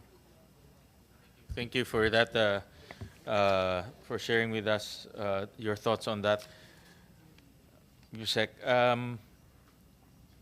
Next will be PNP. Colonel Tom, are you representing the entire PNP? Any comments on the bill? We have our Deputy Director for Administration. who will Okay, be- sige. Si General here, General Tataka. Sir. Good morning, sir. Good morning, Your Honor, sir. On the part of the PNP, the Philippine National Police supports the proposed Senate bill on the banning the online gaming. We have seen the negative impact of online gaming on the youth and their families, leading to addiction, financial problems, and even police officers engaging in illegal activities such as robbery and kidnapping, among others, affecting the welfare and worse, the security and safety of their families. We believe that by banning online gaming, we can protect our citizens, especially the vulnerable youth, from the harmful effects of excessive gaming. We urge the Senate to pass this bill to safeguard the well-being of our people and promote a healthier and more productive society. In addition, sir, supporting the proposed Senate bill on banning online gaming, the Philippine National Police recommends implementing educational campaigns and providing support services for individuals affected by online gaming addiction. We believe that raising awareness about the risks of excessive gaming and offering resources for those struggling with addiction can help prevent future problems and provide assistance to those in need. By combining the ban on online gaming with proactive measures to address addiction, we can create a more comprehensive approach to protecting our citizens and promoting a safer and healthier community. That's the part po ng Philippine National Police in behalf po ng aming Chief PNP. Thank you, sir. Thank you. General, you support both banning the online gaming and Pogo. Yes. Tama. So kanina we discussed that online gaming has two business models. One getting bets from abroad and one getting bets from domestic. Both the Yes. PNP supports that. Yes, sir. And based on your experience, ito I've read this in some of the news reports. I won't go into the yung nawalang sabongero, no? I won't go into that. But from your experience, because for me, no, one of the most concerning is our own policemen gets involved in gambling, no? And I've seen news reports about that, no? For example, our own policemen, because online gaming is so accessible, you know. And unlike a casino, diba? Like for us who work in government, we cannot go in casino and play, no? Number one, they have CCTVs, no?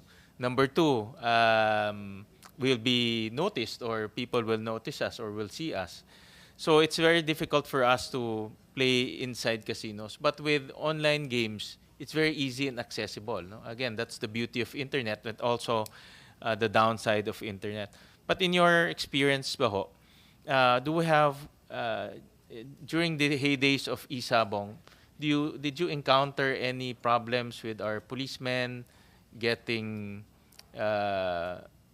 hooked with Isabong, o meron ba tayong issue with online gamings during na naririnig nyo during those times or during these times, no? Yes, sir. Actually, sir, meron talaga kami we have lots of personnel na involved, sir, sa e-gaming, and we have filed cases against them. So, administrative cases po na-file pa namin, and most of them are already, some are dismissed, and some po ay ongoing pa yung cases po against them. So, we have experience, a lot of hindi naman po lahat, kumbaga, sabi niyo nga, sir, na talagang yung e-gaming is, kumbaga, natural lang din naman sa police as human being. So, na-involved din sila sa ganyan na activity. Meron tayong mga policemen Yes, sir, who meron. get involved. And Based on records po, meron po. how do you detect? May nagsusumbong? How do you... Kasi for me, the most concerning is a policeman indebted. Kung nagkakautang sa casino, nagkakautang sa online gaming, I think that's a very dangerous, no, situation and very concerning for the communities, no? So how do you detect all of those? Yes, sir, meron po kasi kaming parameters po. Sometimes meron po kaming spot inspection sa mga, during inspection, kine-check po namin kanilang cellphones. So, during sa inspection na yan, nakikita na meron sila mga naka-upload na ganun na games, mga apps. So, yun po yung start po ng aming investigation against them. Titignan po namin yung kanilang background, ilan na ba yung kanyang salary compared po sa kanyang utang. So, doon po lumalabas po yung na talagang yung personal natin yun is addicted na po sa illegal gambling, so, e-gaming. Thank you for that, and I congratulate PNP for being proactive. No, again, no, the most dangerous situation will be a policeman indebted because of gambling. No, just imagine how he will recover that, or just imagine how he will pay those debts throughout his tenure as a policeman. No? So it's a very dangerous situation. But thank you for being proactive. And I heard earlier that you mentioned that you have investigated and even dismissed, no, some policemen who are involved in gambling, and I salute you for that. No? I think that sends a strong message to our communities that the PNP is very serious with policemen who are addicted or who are embroiled in gambling. No? So I salute you for that. Any comments from NBI regarding the proposed measures, the proposed bills? Yes, good morning, Mr. Chair. Actually, in addition doon sa statement ni Executive Director Yuse Gilberto D.C. Cruz, yung SIM cards pre-registered, actually nag-evolve na ho ang technology natin. Ang na-observe ho namin sa Philippine cyberspace is yung utilization ng virtual numbers or foreign numbers. For example, if you're using a Telegram platform, you can buy virtual numbers using ton coins, which is exclusive only sa platform na yon. Then you can use it in any mode of communication. So in terms of tracking from the law enforcement perspective, definitely wala ho kaming makikita doon kasi naglalaho na yun sa sa cyberspace. I think ito siguro ang pwede rin natin tingnan with the ICT and NTC kung paano ho natin ma-address yan. Especially unregulated o yung ating mga platform like Telegram, Signal, etc. I think uupuan ho namin yan with the ICT, how to address those issues. And then, Your Honor, in terms of the position of the NBI, basically the NBI concurs with the eventual ban of Pogo in the Philippines, with the caveat that the total ban on Pogo be done gradually. Given the fact that there are at least 5,000 Filipinos are direct Pogo employees, while 30,000 of the 65,000 indirect hires are also Filipinos. And in addition to the provision, Your Honors, Your Honor, under the Senate Bill 63 and 1281, the prohibition covers only acts that promote or encourage online gambling. This is referring to public officer employee. The NBI is somehow proposing that the prohibition would be extended to other acts, such as having knowledge of the existence of the operation of online gambling in his or her jurisdiction, meaning yung public officer employee. And if he fails to abate or to take action or tolerates the same in connection therewith, para ho at least mas rigid ho yung ating measure in terms of curbing itong POGO operation. That's all, Mr. Chair. Thank you po. Thank you. Thank you. Thank you for your comments. We want to hear also from NSC, National Security Council. Any comments on the matter?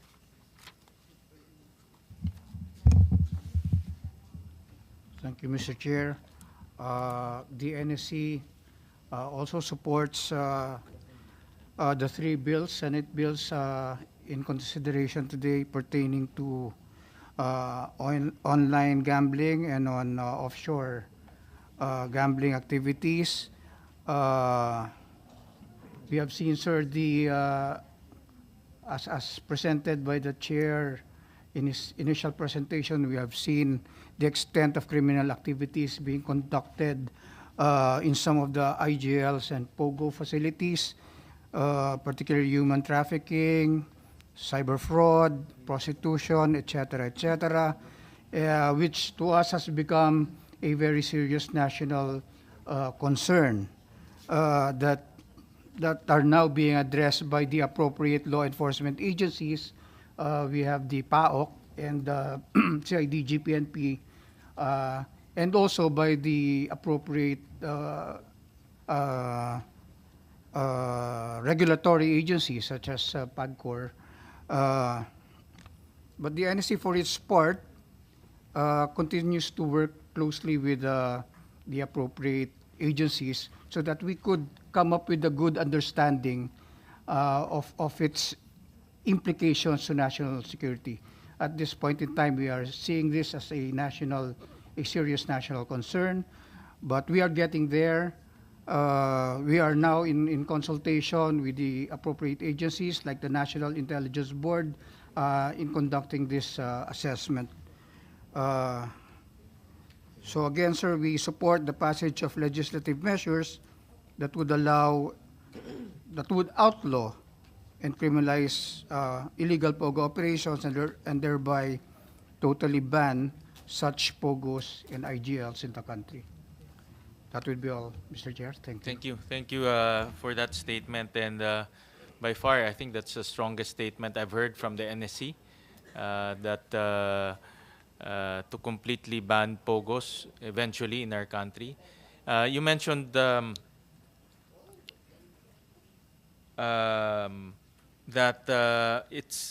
currently it's considered a national security concern. But you also mentioned that we're getting to the point that it's becoming a national security threat. No? Did I get you correctly, sir? We are trying to get to the assessment that this is possibly a national security concern. Because if we look at national security, we look at some elements like territorial integrity, sovereignty, social cohesiveness, political stability. And at this point in time, we do not see that happening right now. But we are, of course, as I mentioned, that we are now in consultation with the National Intelligence Board and the other agencies here to get that assessment so that this would help the President later on come up with a better appreciation of how to look at this POGO issue, Mr. Chair. What will it take what scenario should happen before what scenario should happen in relation to POGO that it will be elevated to a national security threat? What type of scenarios are you looking at? Because for me, it's already, with all of these things happening, we have criminal syndicates operating in our country, we have evidence of military or police uniforms, Chinese police uniforms, Chinese military uniforms in our country. We also have, I remember reading in the news that we apprehended a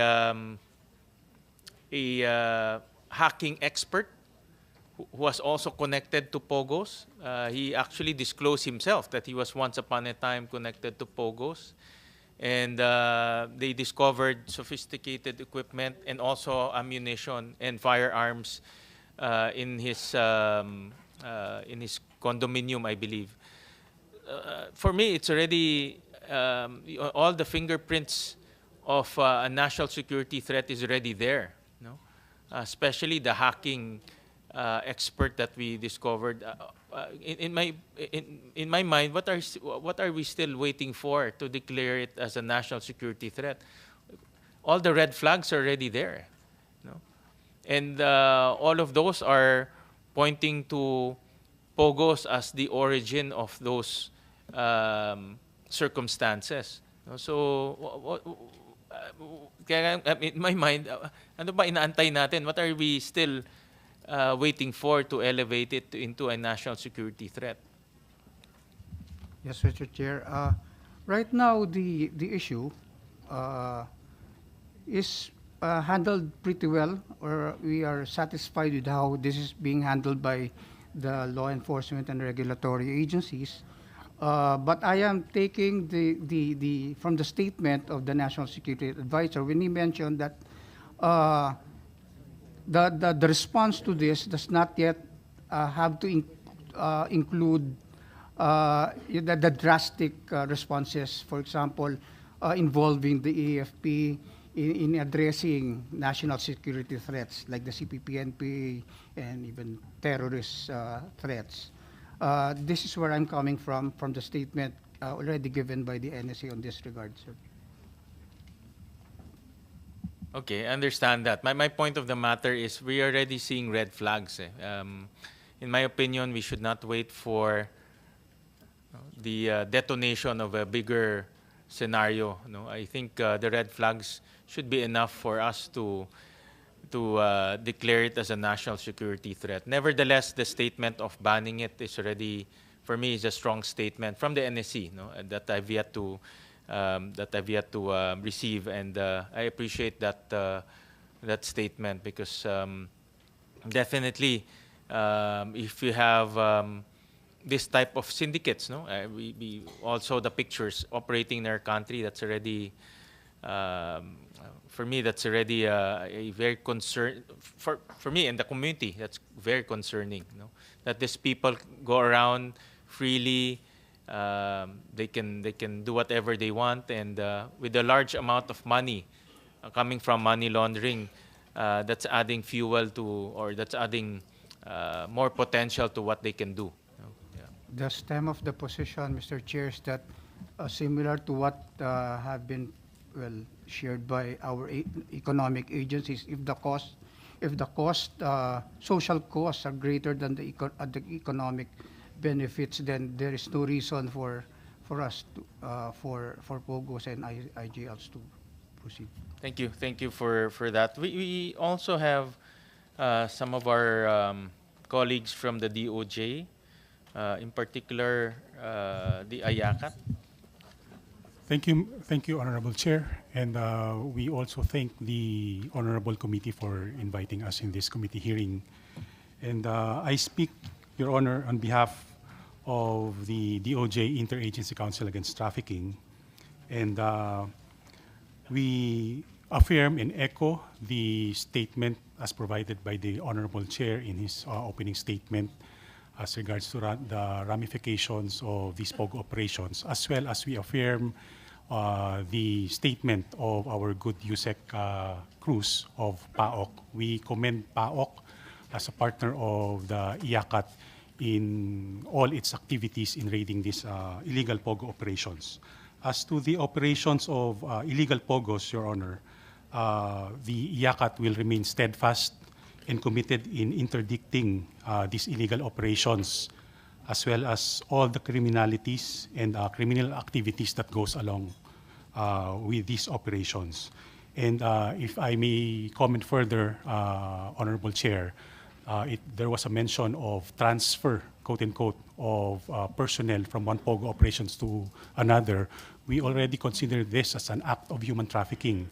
The very act of transferring from one point to another, or from one POGO operation to another, is an act of human trafficking, and it is considered as forced criminality on the part of those personnel. So with that, Mr. Chair, the department through the IACAT would also submit its position paper to this matter. This is consistent as well to our position paper that we already submitted to the House of Representatives in its Committee on Games and Amusement. Rest assured, Honorable Chair, that the DOJ IACAT shall support and heed to whatever recommendations that this committee shall provide. Thank you, Honorable Chair. Thank you. Can you, Executive Director, can you elaborate the position paper that you submitted to? Yes. Just to spread into the record so that we'll capture it during our discussion. Yes, Honorable Chair. The DOJ IACAT already submitted its position paper to the House of Representatives through the Committee on Games and Amusement as regards to the same subject matter as we are discussing in this hearing, Your Honor, on the possible banning of Philippine offshore gaming operations, or POGOs, or the internet gaming licensee in the Philippines. And to be consistent with that submission, Your Honor, we shall be submitting the same to this committee. And you support the ban? Is that? Yes, the bills we support, subject also to further review of our department. We have the Office of the Chief State Counsel, our legal department, who reviews proposed bills as well, Honorable Chair. And conversely, it is the position also of the department that we also recognize the existence of legal POGOs operating that provides livelihood or work to our Filipino personnel, but we also take note the submission of our economic managers. We defer and we submit to their statements earlier from the DOF, NEDA, as well as PAGCOR, Your Honor. Thank you for that.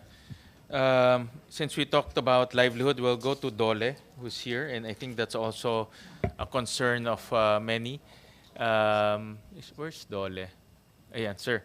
I think the concern of many will be the Filipinos who will be affected by the ban, no? If ever we will ban POGOs. But I want to show a slide, no? Slide 28. And this is the number of employees or the number of people working in the POGO industry based on Dole submissions. And apparently, from the heydays of POGO in 2019, the number of people working in POGO was cut in half, you know, from 118,000 to 57,000, or to 47,000 to date. And the distribution is equal, almost equal, 47% for foreigners and 52% for locals. But during the heydays, 82% were actually foreigners. So we're generating jobs not for our people but for foreigners. That's in 2019. Right now it's equal, and but then again, if you talk about industries, the ultimate goal is to generate all jobs for Filipinos, all jobs for our countrymen. And but in this particular case, half is generated to foreigners who are here in our country working. Nevertheless, we're very concerned with the 22,000 Filipinos working in the Pogo industry. And in an eventual banning of Pogos, what can we extend through DOLE? What can we extend to our kababayans who will be displaced with the ban in Pogos? So, and personally, I'm also very concerned with their situation. That's why in the bills that we are talking about right now, we will be putting some form of safety net in order to upskill, to reskill, in order for them to look for replacement jobs in an eventual banning of Pogos. But we want to hear from Dole, what are the programs that we can offer to our kababayans who will be displaced in an eventual ban of Pogos. Thank you very much, Mr. Chair. First, I would like to thank the chairman and the members of the committee for inviting the Department of Labor and Employment through our Secretary, Honorable Jimbinedo Ilaguisma, in this particular hearing on the banning of online gambling. We in the Department of Labor and Employment would like to express our support to the Honorable Chair for the enactment of these three bills pending. Now, insofar as we would like to inform the Honorable Body that insofar as the gainful employment of the foreign national, it is being regulated by the department under our labor code of the Philippines and its issuances. Again, we are willing and able to extend our technical inputs in the event that these three bills will be enacted. Now, insofar as the displaced, the eventuality where the employees, workers will be displaced from out of the banning of this online gaming. We in the Department of Labor and Employment is ready to provide them with our programs. One, our facilitation program. We can train them, reskill or upscale them. Then we can provide them with a livelihood program that we have, and then we can also provide them with emergency employment in the event that they will be displaced. We have TUPAD program that is catered to any displaced worker, any displaced or vulnerable worker.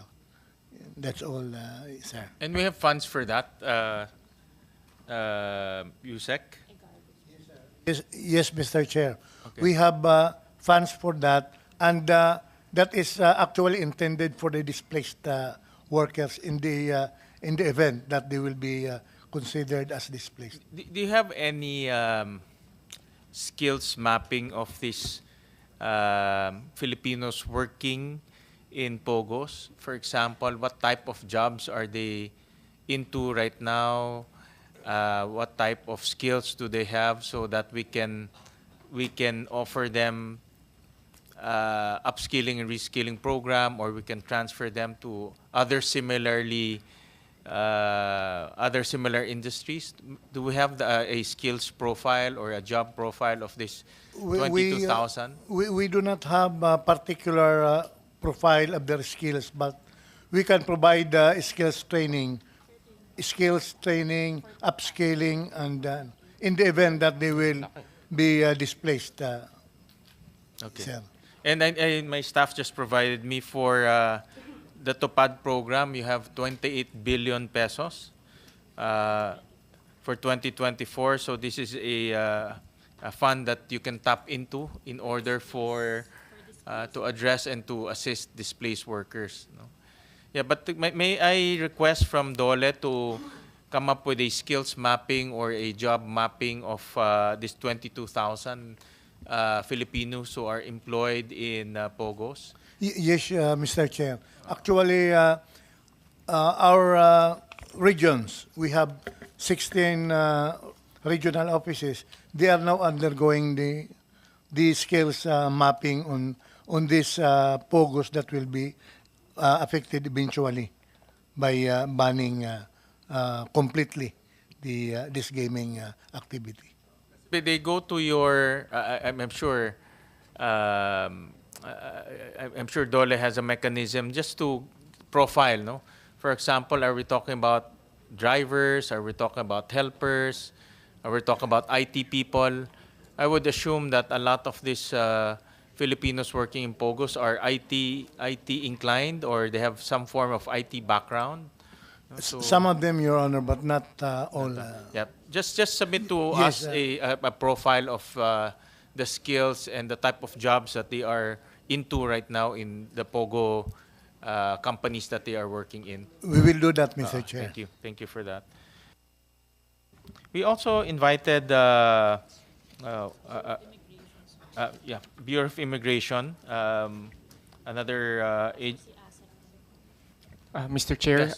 the DOF actually recognizes the potential impact, particularly on employment, due to a total ban, if ever, of the POGOs. If we may suggest for the consideration of the committee, if we can implement a phased-out banning of the POGO for the committee's consideration. Thank you.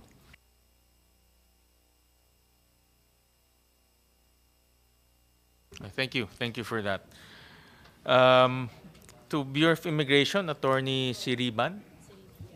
Good afternoon, Mr. Chair. Any comments on the measures? Mr. Chair, on the part of the Bureau of Immigration, we'd like to inform the Honorable Committee that we strongly support the proposed Senate bills for the banning of online gambling and POGO operations, Your Honor.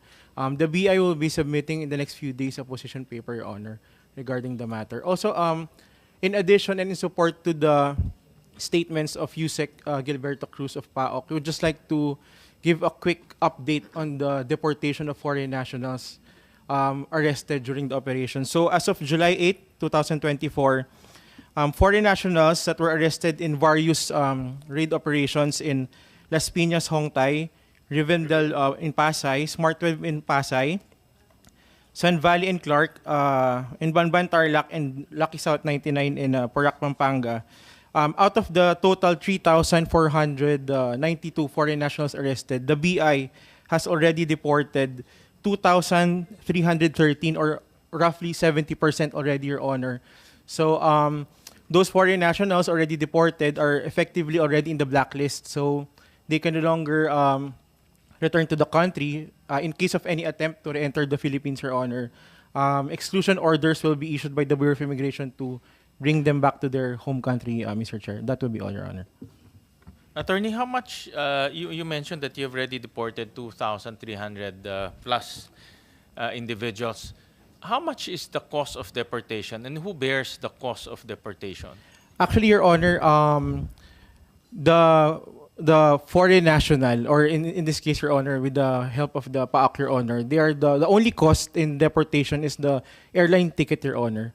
And they don't have to pay for any updating or extension fees in the BI, only the airline ticket, Your Honor. That's the only cost that we have to shoulder, and then we can already deport the foreign nationals, Your Honor. But before deporting them, how long does it take to deport? Because there's a process, diba? For example, if PAOK raids and apprehends or rescued foreign individuals, it's not automatic that they will be deported. There's a process to that. No? So how long does it take for an individual to be deported?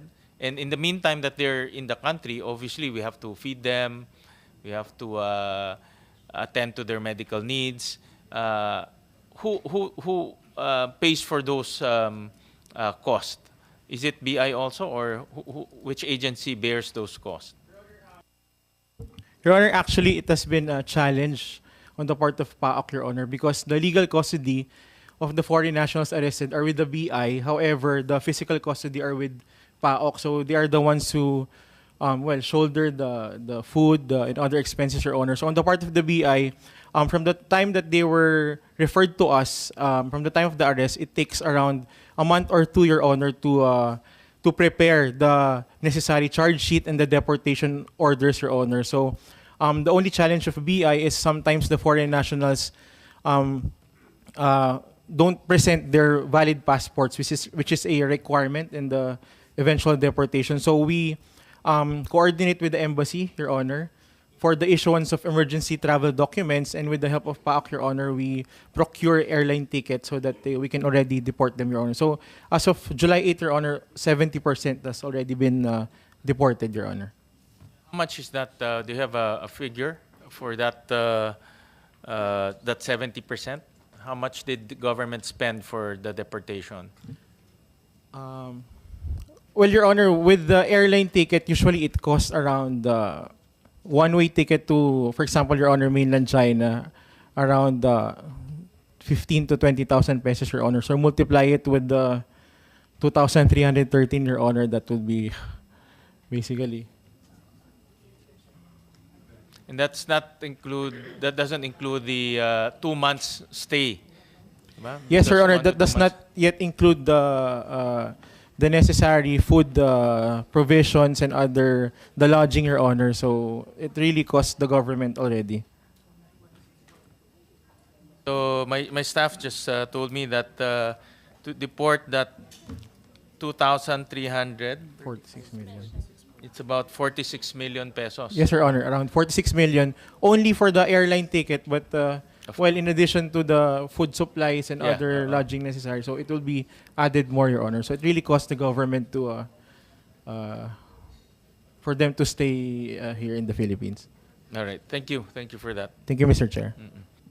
We have also a resource person from the private sector who can enlighten us on the proposal. Mr. David Lee Chu, who's also was part of the previous hearings that we conducted, and I thank Mr. Lee Chu for his generosity in coming here and sharing his time with us.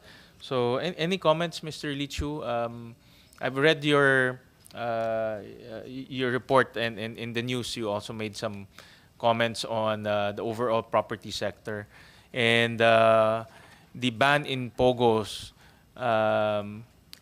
Before, no? I think during the initial phase of POGOs, the ban in POGOs definitely will have direct effect on the property market. I remember at one time during the heydays of POGOs, POGOs occupy about 45%, no, more or less, of the commercial leasable space in our country.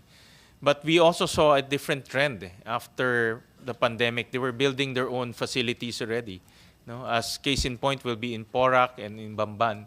So we would like to be enlightened by your expert opinion on how a ban in POGOs will affect the property market. Will it still affect the property market, considering that they are shifting in terms of strategy?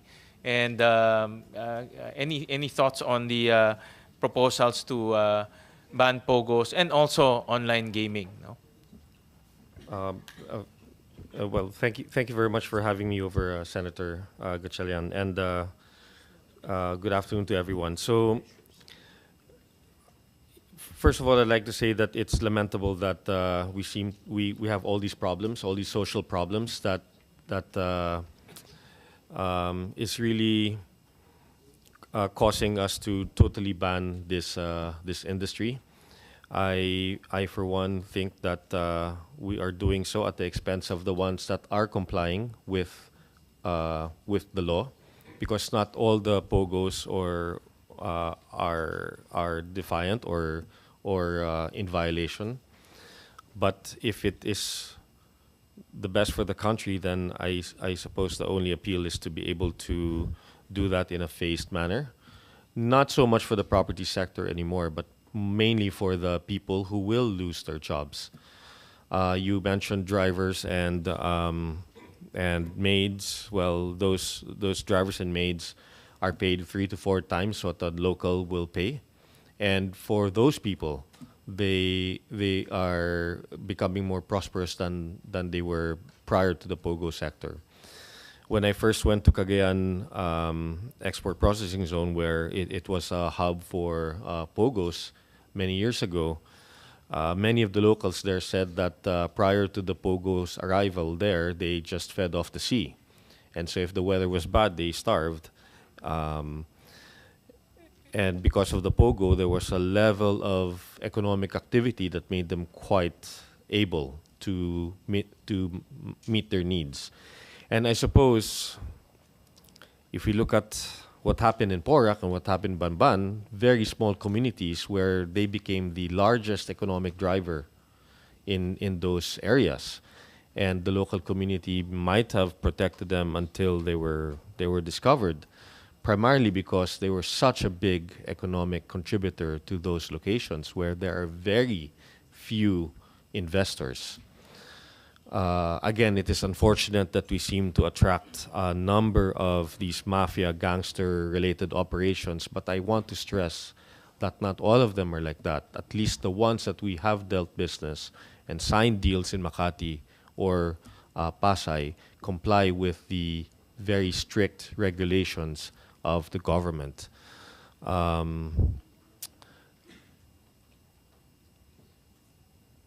suppose we attract all these gangsters, but as what some in the panel have said also, is that we need a sense of reflection on why we allow these gangsters to operate and we cooperate with these gangsters. So that is probably a point of reflection for us as a community and what drives us to do these things. I mean, it's not just this industry. If you look at sexual abuse amongst minors, we have to ask ourselves, why do parents sell their children? What drives them to those motives and to those actions? It's a big social issue. It's a big philosophical and education issue. I did notice from the gentleman from the Department of Finance that one of the costs is 500 million pesos going to enforcement of the law, and perhaps that these issues that we're going through could be partially addressed by doubling or tripling or quadrupling of that budget, because the revenues that we're generating from this industry alone can justify that multiple increase in law enforcement, whether that comes in terms of better technology or better manpower or better training of manpower. That's beyond me. As far as the property market is concerned, we think the industry still occupies 1 million square meters of office space, and this is the ones that we have tracked legitimately. The ones that happened in Bamban and Porac were totally out of our radar. But there is a benefit for the ones that are complying, and that benefit is quite significant. It's not just about the rent they pay.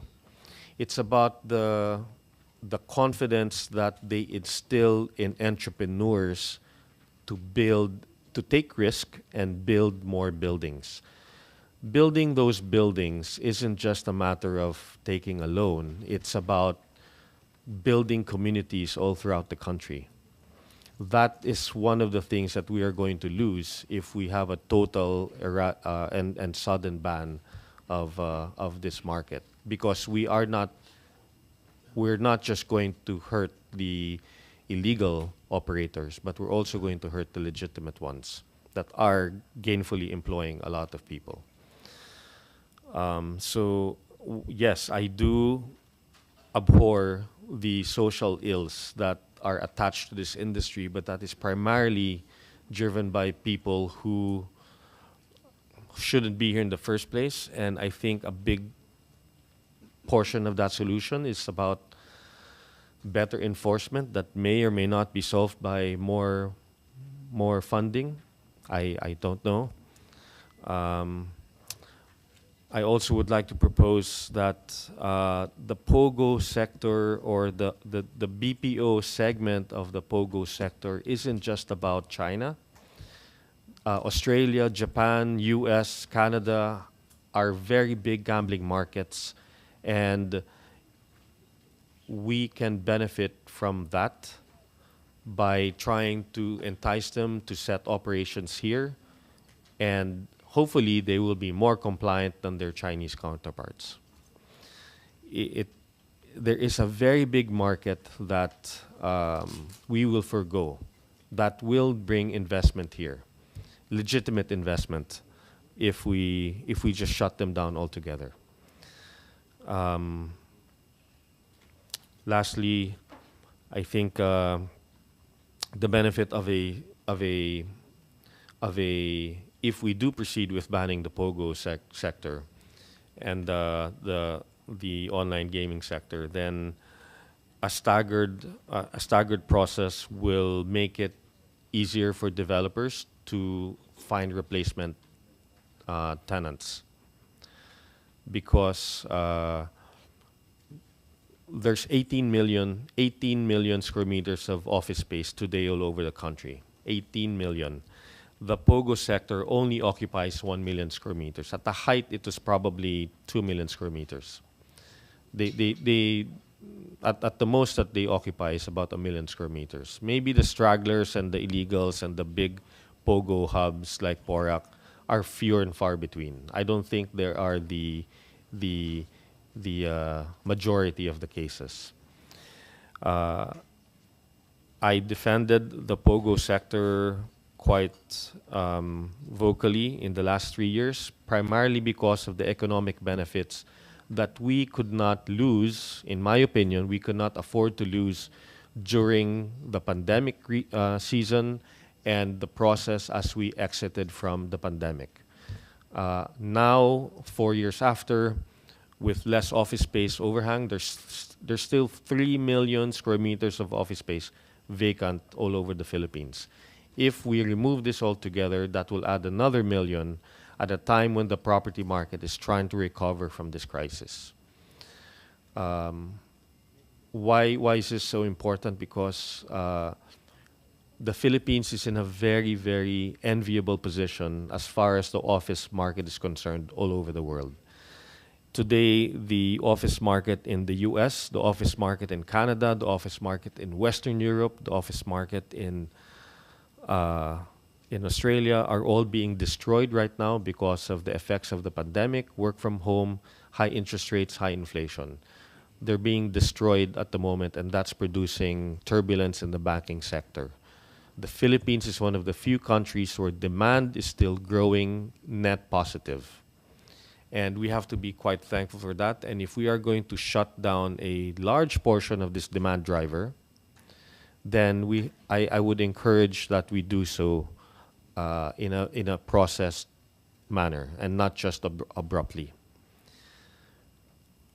I don't think that shutting this sector will dramatically and negatively impact the property sector, and I don't think that will lead to anything larger that will impact the banking sector, unlike what we're seeing in most parts of the world. But we also have to appreciate what we actually are enjoying from this segment of the market. And again, I say that as I abhor the social ills that a number of illegal operators are doing. And again, I would rather that we try to find a balance there. But I do agree that if we cannot seem to regulate and enforce the law properly, then I guess the easy way out is just to ban the industry altogether. Thank you very much for that. Thank you. Mr. Lee Chu, you mentioned earlier there's still existing POGO companies leasing space of about 1 million square meters. Is that correct? More or less, sir. We think it's at least 700,000 square meters, so as much as 1 million. In your observation, are they still expanding?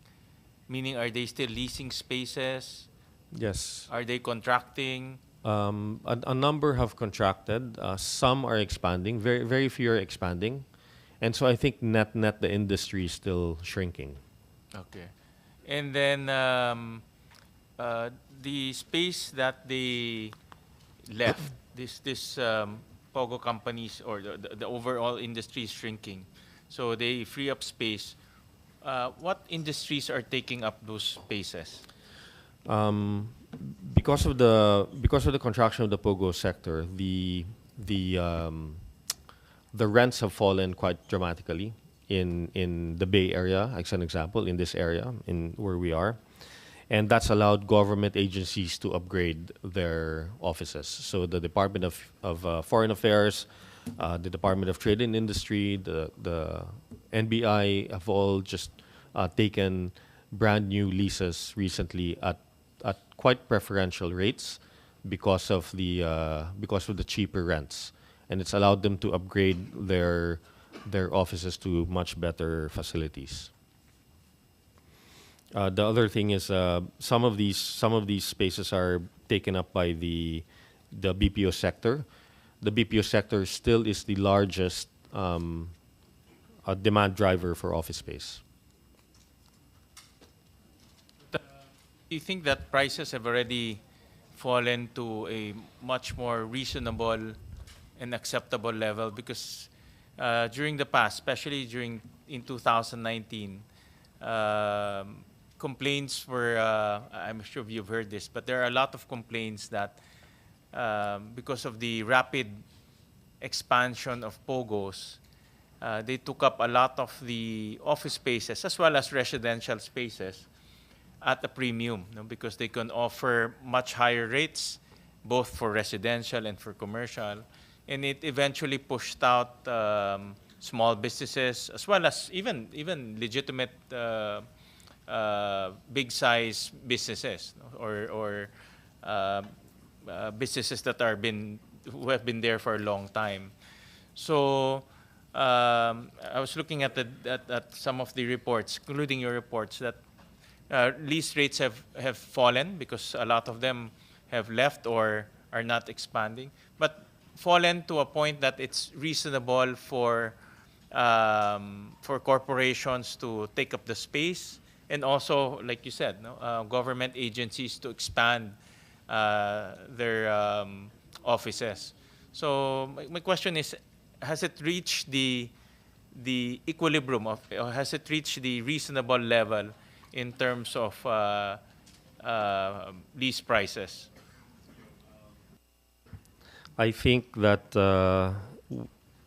it's always a balance between investors that are happy with rent and tenants that are willing to pay rent. I think we're beyond the point where it is reasonable for developers to keep building.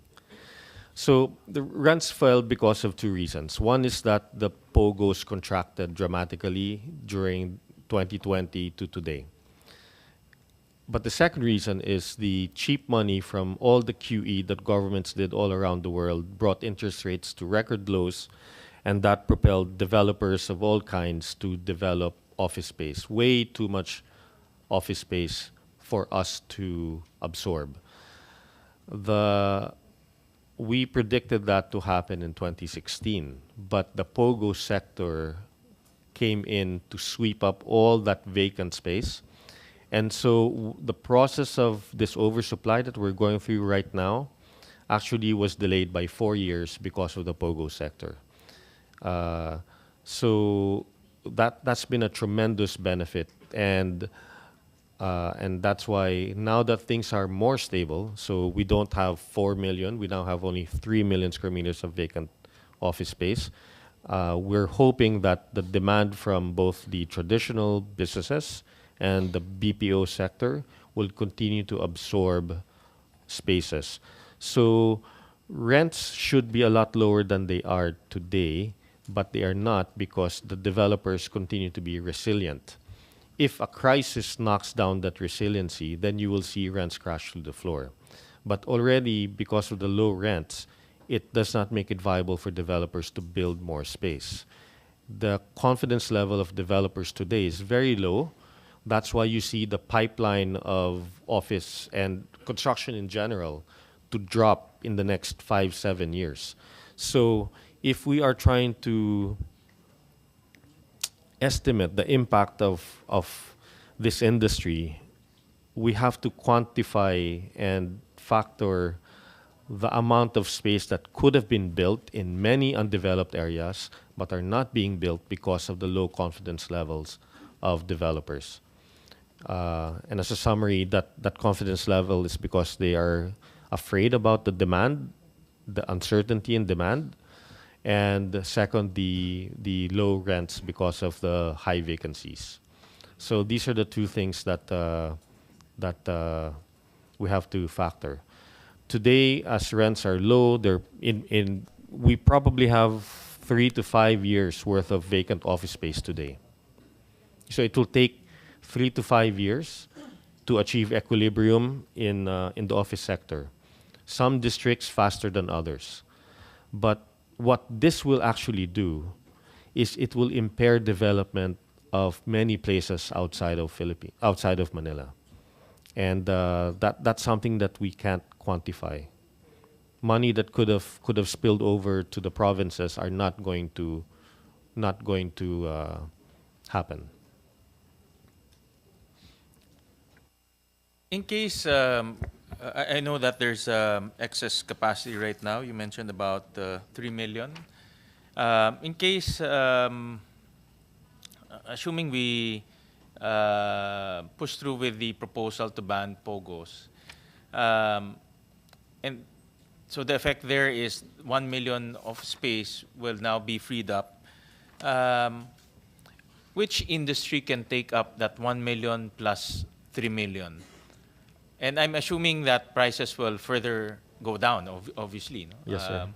But from your experience, what industries can replace those freed up spaces? And I say this because I noticed that POGOs also occupy a unique office space. No, I would assume. No, they're not the typical office space. Probably they're one like a BPO. No, they're one big floor and it's probably a IT oriented building. So I say that because I want to understand also what type of industries can replace those office spaces that they will be leaving. At this moment, sir, I only see the traditional offices and BPOs taking it up, and if that's the case, then it will still take 3 to 5 years, 3 years at best, 5 years to achieve equilibrium. Although I think by 2028, 2027, vacancy rates will be closer to between 8 to 10%, and that should give it some level of balance already. But it's only then that developers will start saying, okay, vacancies are okay now, let's start building. And then you won't feel the impact of that until the buildings are up 2 to 3 years after. Yeah. Thank you for that, Mr. Lichu. And let me call on the ICT. I think we've heard a lot of the comments, engineer and attorney. Yes, good afternoon po. Good afternoon po, Mr. Chair. Yeah. I'm Gladys De Ocampo from the ICT. And on our part, we fully support the bills stated.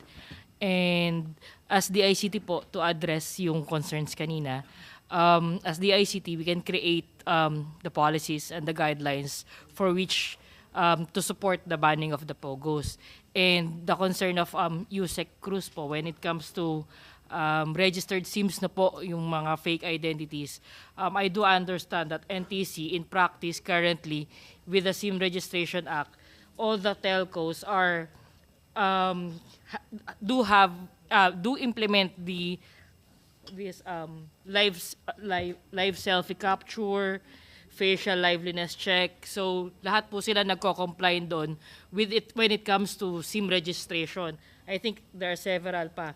May facial recognition and matching pa po. And then optical character recognition. Of course, yung disabled stock photo upload. Yung mga pagka i-upload po yung nasa photo lang, hindi po pwede siya. Tama ba, sir? Attorney. And to also address naman yung virtual asset concern with when it comes to NBI, we have the CICC that could, they have digital forensics po that could probably trace itong mga virtual assets, yung movement. Yeah, like I mentioned earlier, as the ICT, we could create the guidelines. Currently po, we work with other agencies, no? When it comes to telcos, when it comes to SIM registration, we cascade with NTC. So when it comes to digital privacy, mga breaches po, we cascade with NPC. And when it becomes a cybercrime, so sa CICC po tayo. All others, syempre, I come from the Cybersecurity Bureau. Currently, we are coordinating with all agencies para sa kanilang Computer Emergency Response Team. If you're familiar with it, of course, we are also trying to draft yung Cybersecurity Act for protection naman po ng ating cyberspace. But among others, pagka po may concern si ng agency when it comes to digital transformation or security on cyberspace, nakikipag-coordinate naman po. And we do assist with the creation of their guidelines specific to their offices. Yun po, sir. Well, the biggest elephant in the room is the SIM card registration implementation. I think we've seen that we had a lot of high hopes when that law was signed, but it seems to me that it's still far from ideal. I think all of us still get a lot of nag-offer ng condo, nag-offer ng loan. I still get that a lot. But the most glaring violations were the ones discovered by PAOK during the raids. I'm sure you've seen it. No? And I've seen it personally. So what can we do to stop? You mentioned some safeguards, no, that are being implemented. But have you reviewed whether the telcos have actually implemented those safeguards and have actually only registered legitimate persons? If I may, Mr. Chair, i-refer ko na lang po sa ating NTC representative po. Sige, go ahead. Kay Attorney Castel. Attorney Castelar. po. Good afternoon. Good afternoon, Mr. Chair.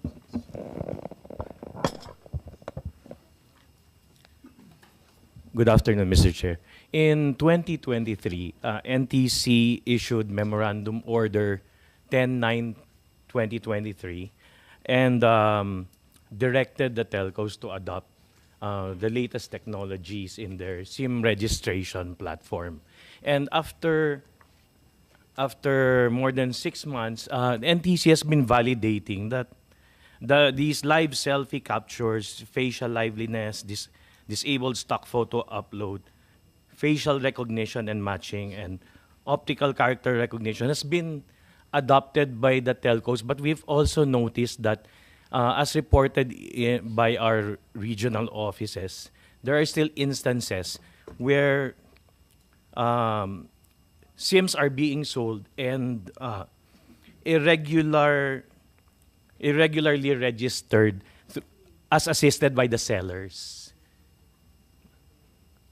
in the provinces, Your Honor. And so that's why there's still a need to tighten, I think, and also monitor the performance of the telcos as they comply with Memorandum Order 10/9/2023. So in other words, only legitimate persons can buy SIM cards right now. No, as of now, Your Honor, anybody can buy a SIM card, but they Correct. should follow the registration process under the SIM registration law. And the telcos should provide an electronic platform for the telcos to, for the subscribers to register safely and securely, and also to prevent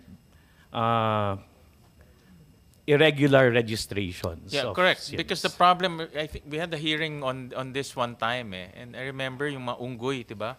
Unggoy, elepante, pwedeng bumili ng SIM cards No? So that was the that- infancy stage, Your Honor, of Yeah, the but now SIM registration. because of the technology you mentioned, that is not possible anymore.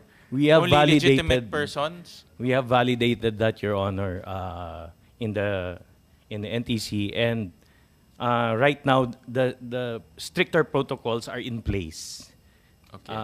So let's say a stock photo cannot be uploaded to serve as the registrant identity. Now it has to be an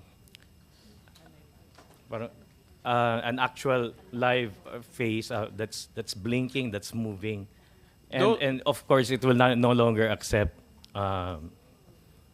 non-human registrants. Those SIM cards recovered by PAOK, thousands of them were recovered. Have you investigated on how they were issued?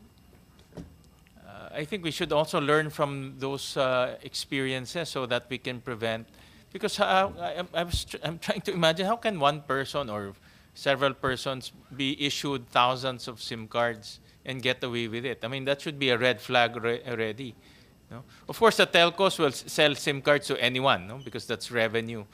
But from a regulator standpoint, that should be red flag. That should be a red flag already that should trigger some form of investigation or some form of warning.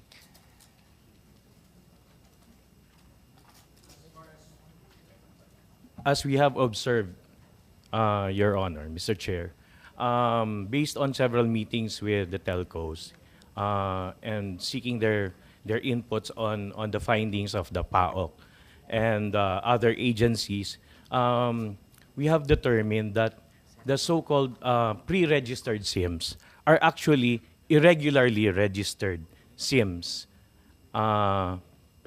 either by the buyers or perpetrators of scams, or maybe they were able to acquire it through vendors that have registered it irregularly, maybe taking advantage of the earlier registration platform that was quite unprepared and lax by them before the adoption of the artificial intelligence and other technologies that will now tighten the the online registration platform.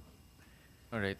Well, it's good to hear that. I hope those thousands of SIM cards will be the end of it, no? Because the SIM cards became the accessory for scamming. That's the choice of weapon no, to scam individuals, no? And we've seen that on the ground, no? And that's why we have to learn from that experience. No? Hopefully, the technologies that you mentioned will put an end to this type of criminal activities. No? Hopefully. Now, I also heard from Engineer Ocampo that you support the bill. And the bill calls for banning of online games. No? online gaming, Yes, Your including offshore and domestic taking of bets. Now, earlier during the discussion with PAGCOR, shutting down websites is a very complex activity. You know, it's para siyang cat and mouse. No, it's a cat and mouse activity. And of course, the government agencies rely on DICT for this. I don't think PAGCOR or any government agency can do it on their own. They have to go through DICT, as I understand it. Can we do it? For example, if we ban online gaming, and then all of these guys go underground, and all of these guys go gray market, and then we will ask the ICT to ban it. Can you do it? Can you ban the 7,000 websites mentioned before?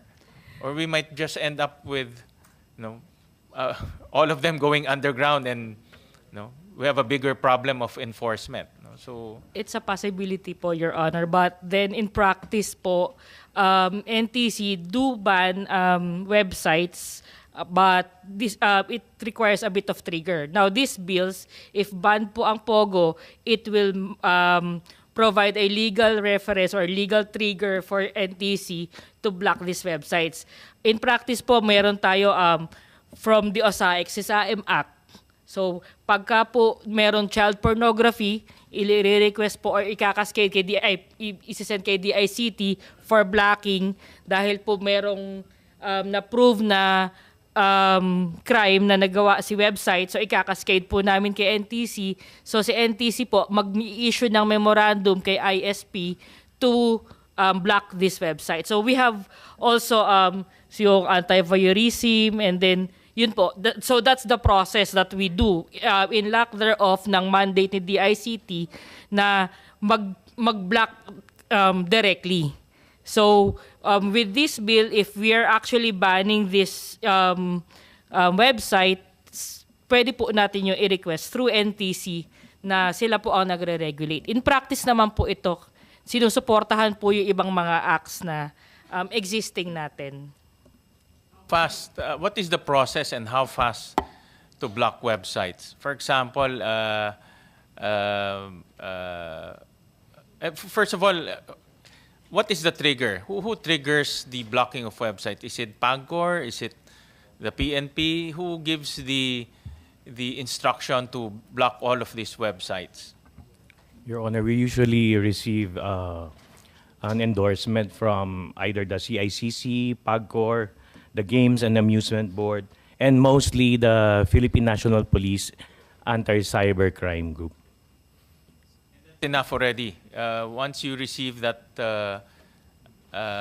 letter of request, that's enough for you to move and block the websites. Yes, Your Honor, because, for example, the PNP ACG is a law enforcement agency, particularly with a particular expertise on cybercrimes and also online gambling. And so we take the endorsement on its face, and we now direct internet service providers and the telcos to block those links and sites. That General Villanueva mentioned that earlier. So you go through the ISPs to block it. We direct the ISPs. NTC does not block it Your Honor. directly. It is not NTC blocking itself. It's NTC directing the telcos and the ISPs that are under our regulatory jurisdiction, and for them to block these particular sites that have been determined by other regulatory agencies or the PNP ACG to have been violating the laws. How many ISPs and telcos do you instruct to block a particular website? Your Honor, around 800, Your Honor. So how do you inform 800? Do you email them right one by one? How do you? We have a facility to blast to the information to these entities, Your Honor. And then how do you validate whether they've blocked it or not? Is there a? They submit a report to us, Your Honor. Okay. So for example, I heard earlier that there's now PAGCOR is going, I think going to send you a letter or going to advise you to block 7,000 websites. So the process there is you will send 800 ISPs the names of those 7,000 websites, and they will block the 7,000 websites and give you feedback that they have blocked the 7,000 websites.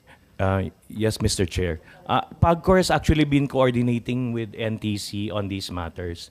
And so we regularly direct ISPs and telcos to block particular identified web links that are engaged in illegal e-sabong or other types of online gaming.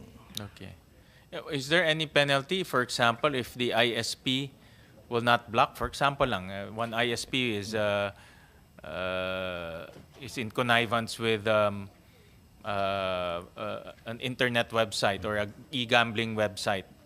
If the Commission determines, Your Honor, that any particular ISP is non-compliant or refuses to comply with the directive of the Commission, then we can initiate an administrative case under the provisions of the Public Service Act. All right. Thank you. Thank you for that feedback. Since we're talking about on e-gaming, I would like to ask PAGCOR, how many people are employed by e-gaming? Do we have that number? For example, in Pogos, there are about 42,000, of which 22 are Filipinos, 20,000 are foreigners. In e-gaming, how many employees or how many people are working in e-gaming? Well, just an estimate. With our licensees, I'm just getting the number now. It's about 100,000. 100,000, more or less. This includes the brick and mortar already, and then, Mr. Chairman, I want you to know that the big integrated resorts, are also now setting up, and some have already set up their respective online gaming platforms, and in the proposals that we have approved, they are really going to heavily employ Filipinos. In fact, one big IR is using, if I'm not mistaken, close to 3,000 or 5,000 square meters to be able to start running their online gaming business.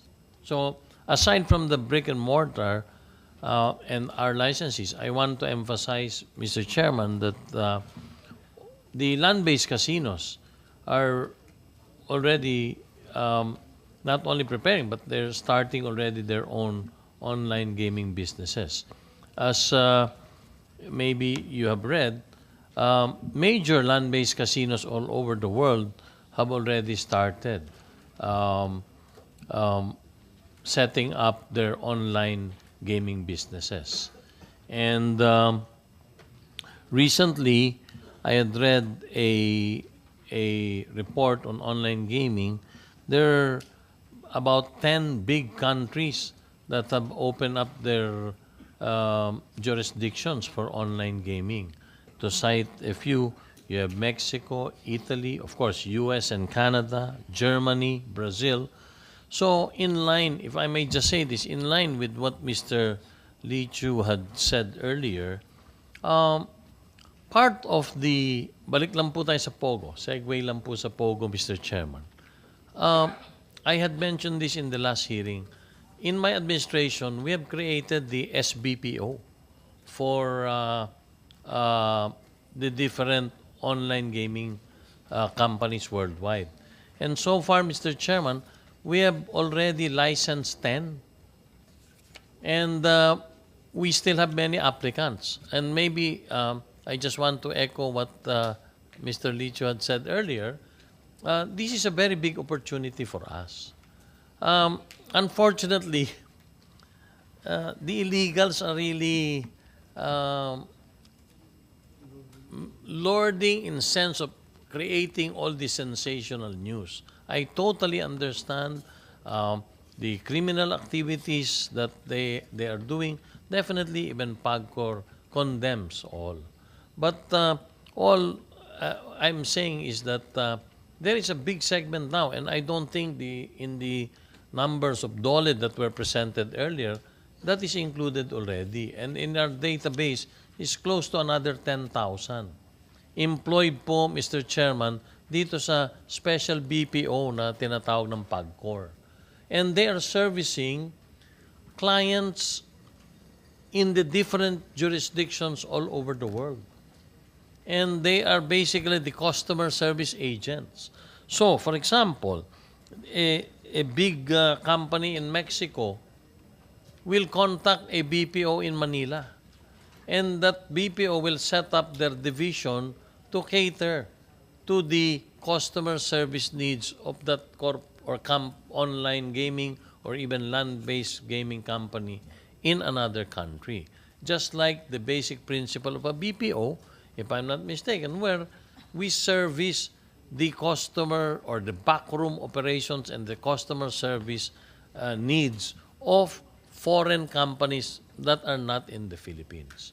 So, I would like to echo what Mr. Licho was saying earlier, that in your study, in the committee study, in all these proposals, maybe we should also consider that there are really legitimate businesses who are engaged in legitimate operations. Pag linahat naman po natin yung mga yan, talaga namang how, in fact, most, if not all of them, are foreign corporations. What do we tell them? They are doing legal businesses, or they were operating their businesses legally, and then they're affected by all these criminal activities that they do not have any control of. So, dun lang naman po ako nagmumula. And Mr. Licho, I want you to know also that PAGCOR was a beneficiary of the low rental rates. You were talking of government offices. I do not know if you're aware. PAGCOR just consolidated our offices. We were in a few buildings all over Metro Manila.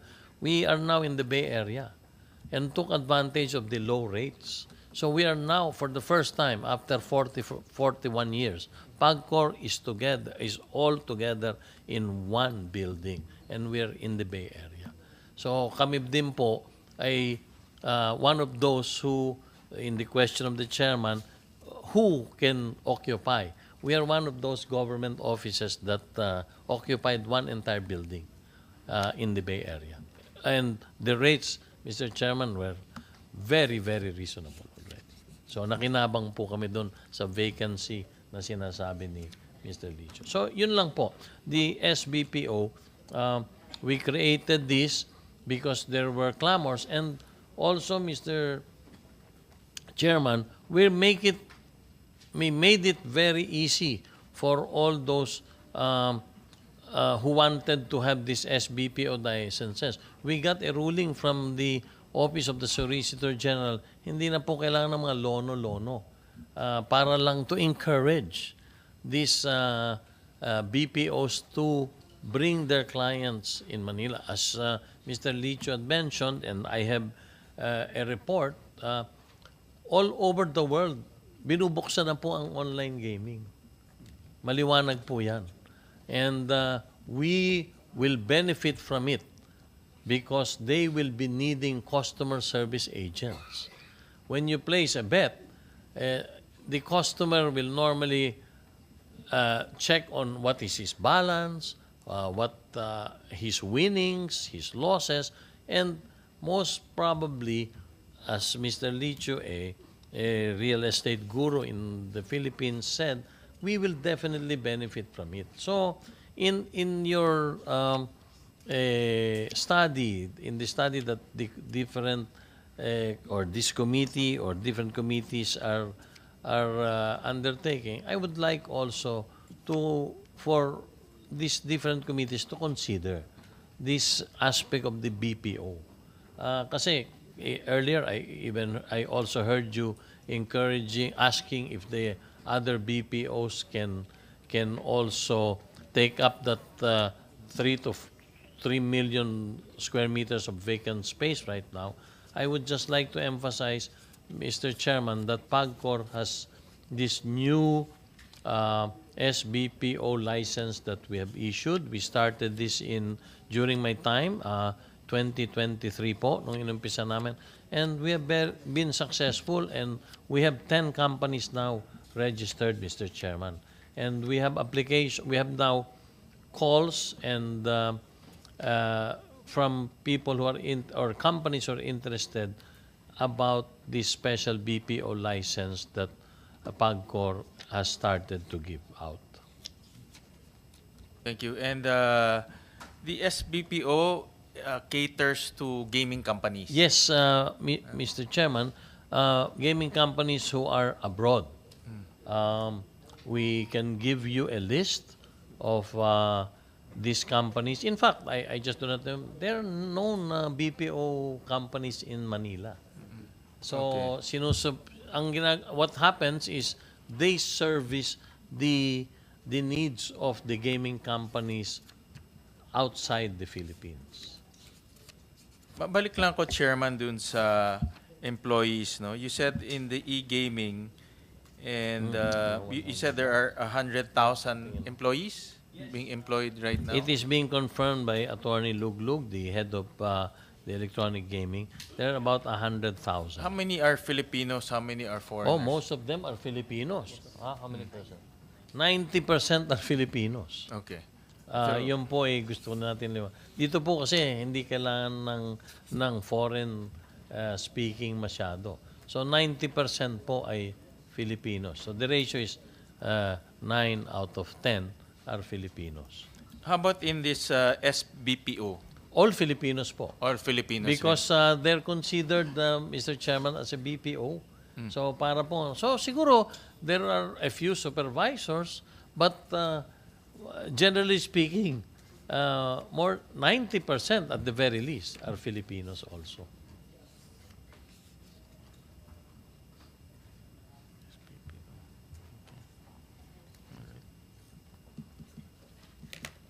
Well, Chairman, I go back to the original intention of the authors to ban online gaming. I think everyone now, including myself, have pretty good understanding of this online gaming. To be honest about it, this past few years, the highlight was on Pogos. No? Little is known with this online gaming. But the online gaming, as we understand it, employs 100,000 people, 90% of which are Filipinos, generates about... This year, we're expecting anywhere between 38 to 42 billion pesos. Po. Sa amin lang po yun, Mr. Chairman, sa PAGCOR, based on the license fees that we have. By the way, we have brought down our license fees already, and we're at par with the different jurisdictions around the world. In BIR, do we have the tax collection for e-gaming?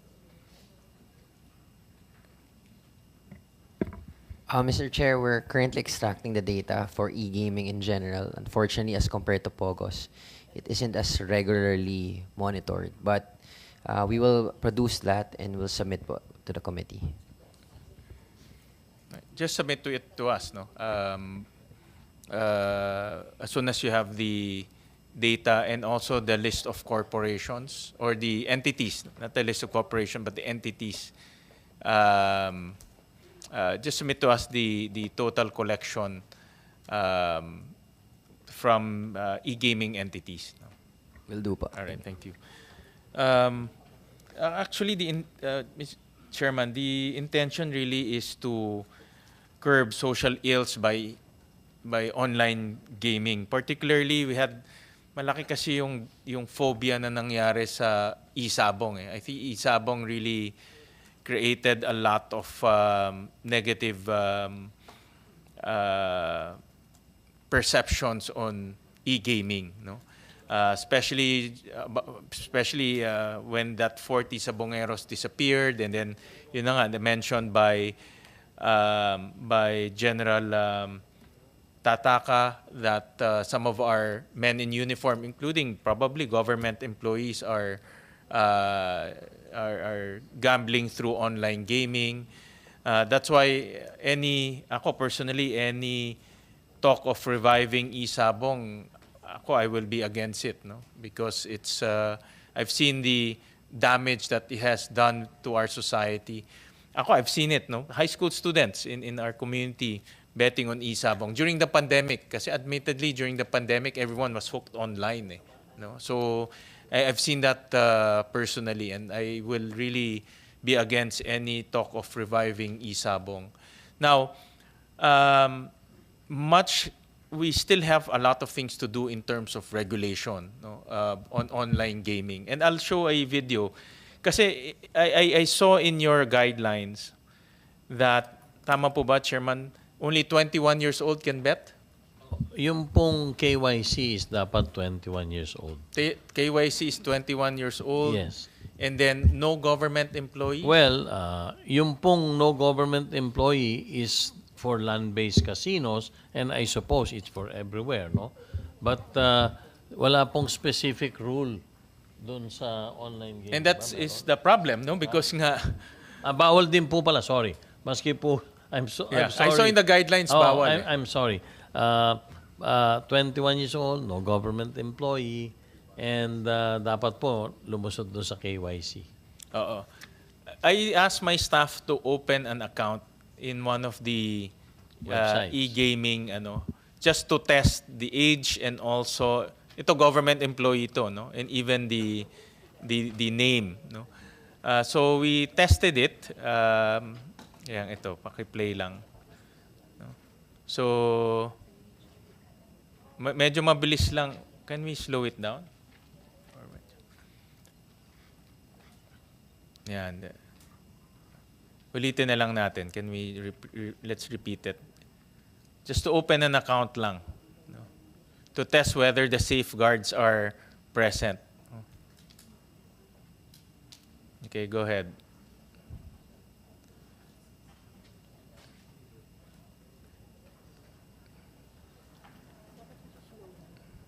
Medyo mabilis, ano? Hold on. Yeah, can we let's play na lang the original kasi that one is fast, eh.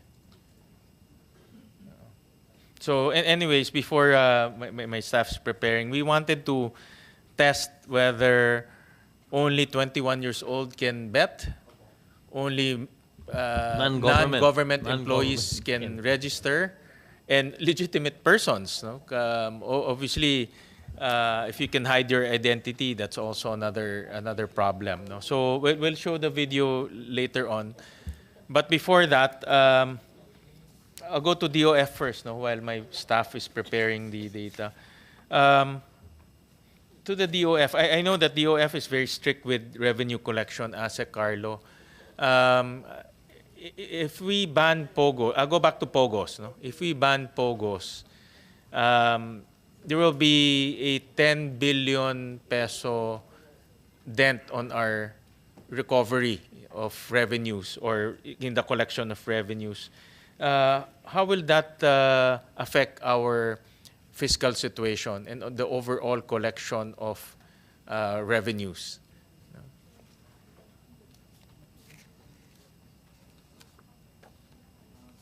Mr. Chair, a 10 billion decrease in revenue is less than 0.1% of GDP. But again, what we did here is we're comparing the economic benefits and economic cost, just like what we do in the provision of incentives. We take a look at the total picture and see if the benefits are greater than the cost. So again, it's 10 billion, but in terms of as percent of GDP, it's less than 0.1% of GDP. But in terms of revenue collection, will it be a substantial reduction in our government tax collection?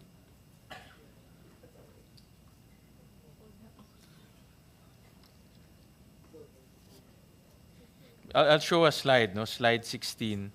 If you compare 10 billion to the overall collection, which is about what, 5.7 trillion. So that's about 0.30% for 2023. 0.3% to the total, less than a percent to the total revenue collection. And if you compare it to the total economic output, which is GDP, that's about 0.04%. So will that, in other words, if this collection disappears, will it affect our revenue collection and will it affect our economy? I think that is the a more important question. Mr. Chair, if you're going to take a look as percent of GDP, the 10 billion, it's relatively small. But again, given our current situation that our debt to GDP ratio is still relatively high, every peso counts. But definitely, what we did is, again, we compared the total cost and benefits, and then our recommendation is based on that.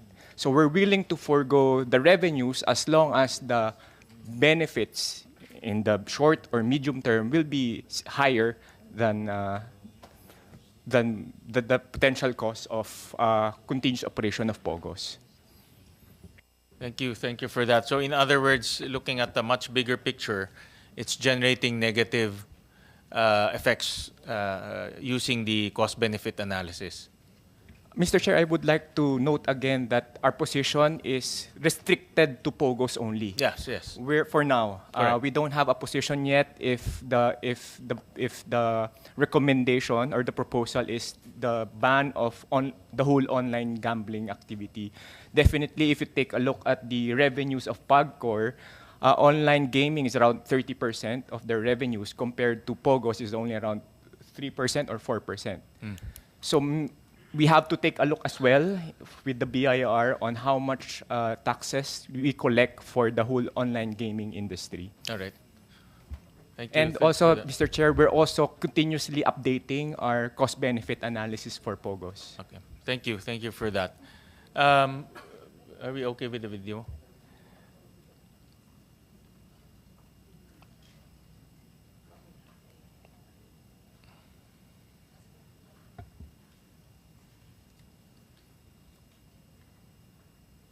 And so again, we asked our staff to go online and open an account with a gaming app. And so, and the name is eGames. I'm not promoting it. I'm just saying it. No? And so put your age mo, put mo yung pangalan mo.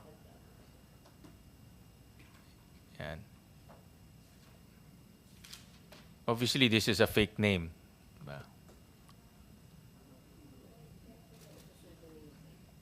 Parang yung parang yung unggoy yan sa SIM card. No? And then you put the birth date.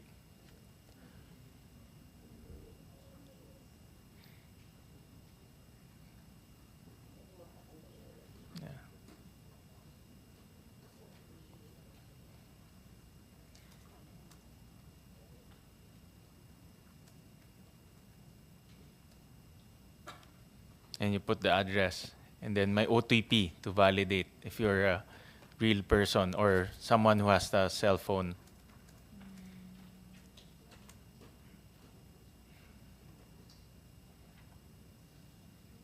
Then, yan, na-create na yung account mo. You can now gamble. So that's the point, Chairman, is walang age verification. Wala siyang whether you're government employee or not. There is no KYC in opening the account. Actually, so, yeah, go ahead, Chairman. Sige. Go ahead. Actually, these are the loopholes that we're looking at.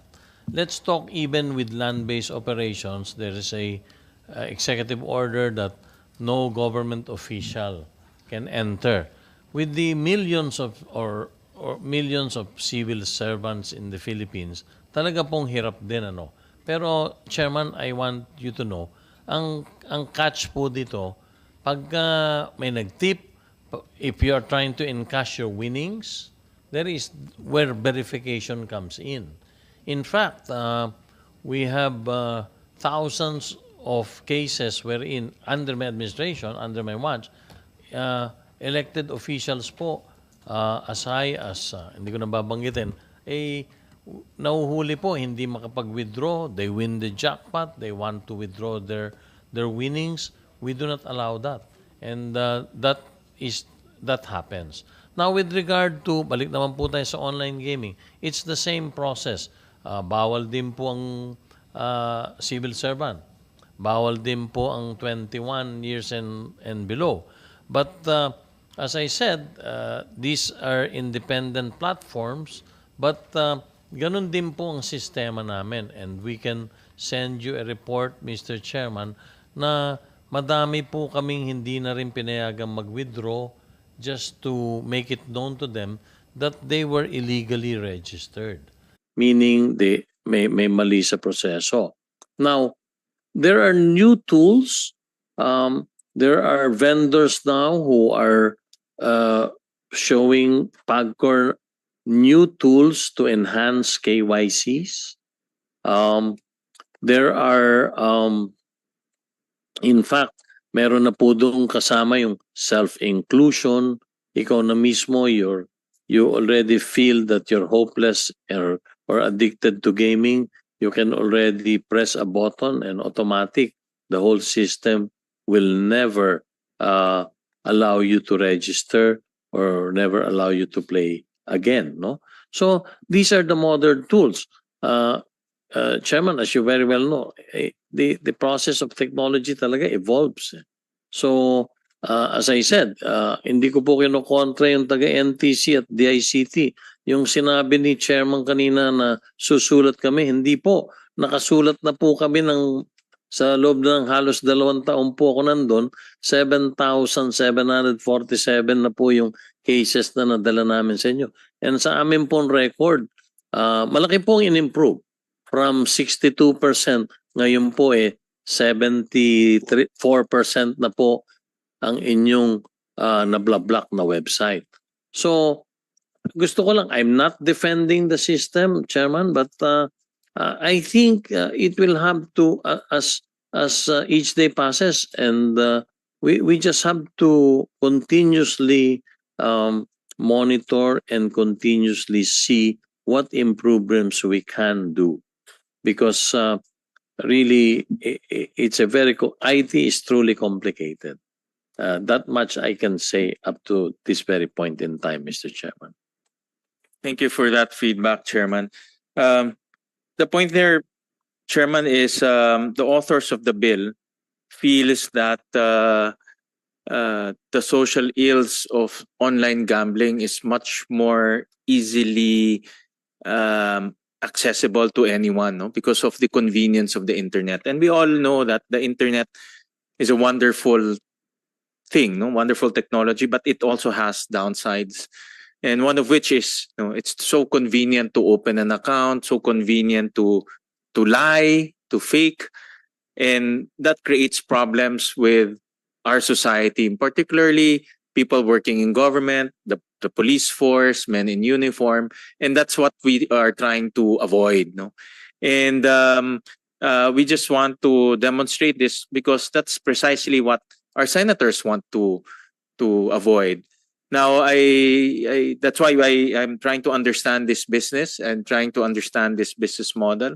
But I strongly suggest to take a look at the loopholes that you mentioned, and if we can plug this ASAP, then that will be good for our society. No, it's really a societal issue because once you get hooked on online gambling, it can be very, very devastating for our community, especially the young. No, ako personally, I'm very concerned with students and the young, the youth, minors in particular. And I said nga, ito kanina we've shown that it required the age, but there's no verification, so you can actually lie about your age. No, so those are the things that we need to improve on, and those are the things that we need to be strict on, no, through regulation. And but rest assured that we'll be studying this industry very well, as you mentioned earlier.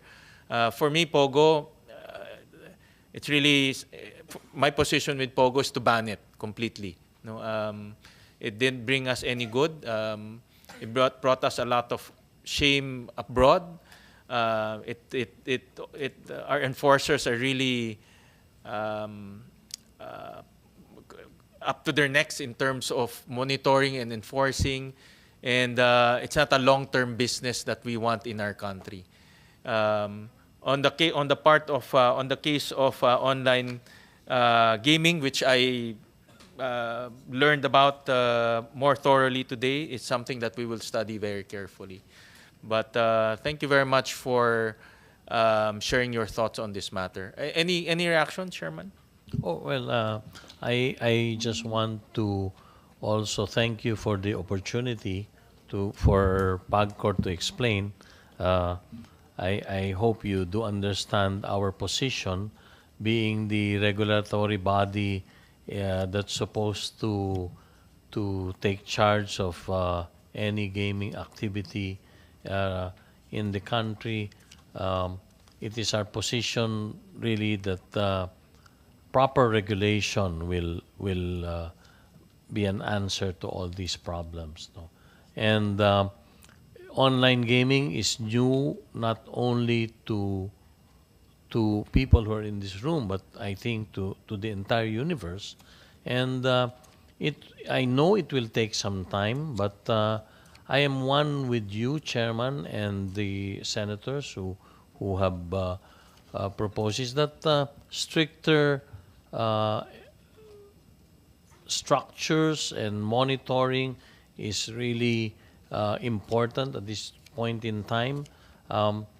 As a new technology, something new in for all of us, I would also say that we are not perfect at this time.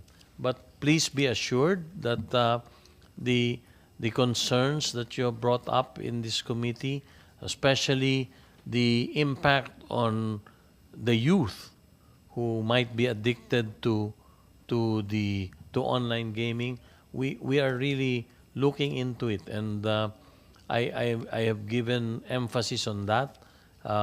KYC will be a very important feature, and so far our best answer is totally one cannot withdraw or one cannot participate anymore if you are caught. And I just hope that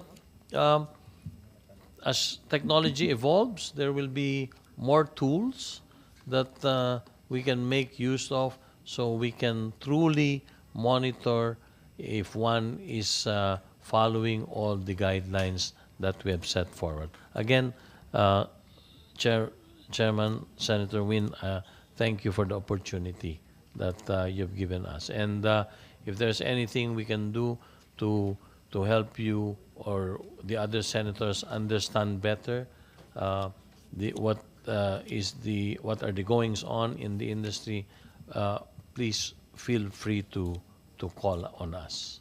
Maraming salamat po. Before we suspend the proceedings, any comments or anyone who wants to react to our discussions today before we end our proceedings? Yes, go ahead, Attorney. Good afternoon, Mr. Chairman. Good afternoon, everyone. On the part of APECO, we would like to support the move of our legislature to totally ban Pogo, including online gaming. In fact, it is the general position of APECO to strongly support any effort to prohibit online gaming in the Philippines and stop the proliferation of Philippine offshore gaming operations. Upon assuming office, Mr. Chairman, on October 13, 2023, it has been the clear and categorical position of the new APECO management to pursue course corrective initiatives to pivot away from gaming, both online and traditional operations. That has had little or to no positive effect on APECO. That actually is the experience of APECO with regard to offshore gaming. APECO is unequivocal in preventing the proliferation of online gaming due to its societal effects inimical to nation building, sustainable development, and growth. The truth, Mr. Chairman, is that we are now in the thick of finalizing our policy paper, which will justify the banning of POGO and online gaming within our ecozone. Because the truth is, in our experience in APECO po, what the previous management did was it list out the entire administration building to a POGO operator. Although, according to the POGO operator, they are not.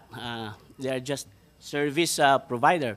But if we go by the definition of what they do, it's clearly a POGO operator. Imagine, Mr. Chairman, it only generated, since 2019, it only generated not more than 30 employments in the ecozone. And these jobs, Your Honor, came at the cost of turning APECO corporate campus into a closely guarded enclave. APECO employees being forced to utilize 2 vacation villas and 3 container vans as makeshift office spaces because of the closing off of the administration building. So it's really absurd, Mr. Chairman. But with regard, Your Honor, to some of the provisions, APECO would like to give its own comments and observations in the hope that it may help the committees craft a law banning POGO and online gaming. Of the many that we've drawn in our position paper, actually, Mr. Chairman, this is just a preliminary position paper. We'll be submitting, we will honor the committees with a more comprehensive position paper. We will consider all, Mr. Chairman, all the observations and comments that we've gathered today in that more comprehensive position paper. But we would like to emphasize, Mr. Chairman, that we would like to propose a stiffer penalty. If you look at the current gambling law, it provides stiffer penalty. But in the proposed bills, it would appear that it does not. So we humbly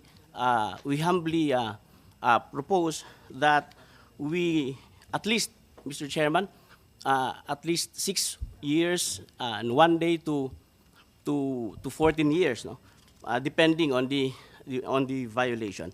And not only that, Mr. Chairman, if we look closely at the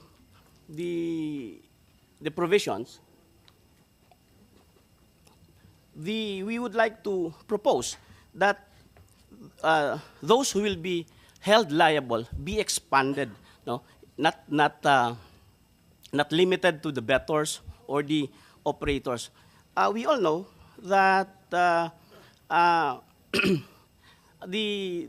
gaming, the POGO operation, would also depend on other actors, like the designers of the applications in the platform, personnel who maintain the computer systems, who provide other services to ensure that gambling platform remain active. Without access to such expertise, the platforms would not be possible, and the whole aspect of online gaming would not work. It might even include lawyers, no, like myself, who help in the incorporation of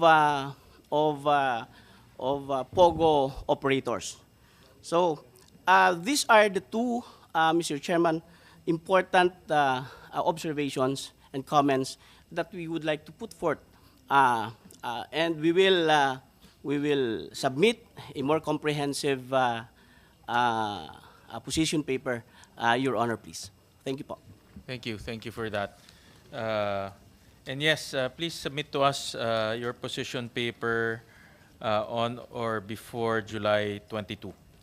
To everyone who wishes to submit to us a position paper. Any Yes, more comments before we? Yes, go ahead. Good afternoon, Mr. Chairman. I'm Attorney Percival Peralta from the Authority of Freeport Area of Bataan. We have to yet submit our position paper, and we are going to look into all aspects before we are going to finalize it. But since APAB is also an investment promotion agency, just like CESA, just like APECO, we consider we have an authority under our charter, Mr. Chair, to also issue licenses on gaming as well as BPOs, among others. Now, in our area of jurisdiction, we have not experienced yet, or there was no report insofar as criminalities are concerned. I was also before an officer of CESA way back a few years ago. And also, as was also mentioned by Mr. Lichu, that fishermen or other local residents in the area who were unemployed when they were employed in the gaming industry as either as a BPO or in the gaming activities itself, their lives improved. They were able to send their children to school. They have full meals, morning, lunch, and also dinner or supper. Now, as I've said, lives were improved.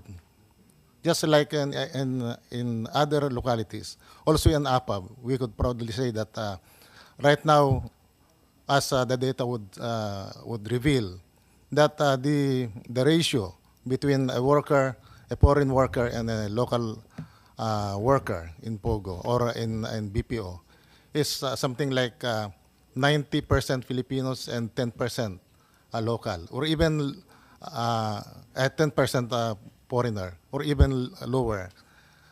That's why I would say that it's more on the regulation, it's more on the enforcement of peace and order, Mr. Chair, that matters here. Because we have to weigh, just like, for example, in the example that was presented a while ago, or the figure that was presented a while ago, when the income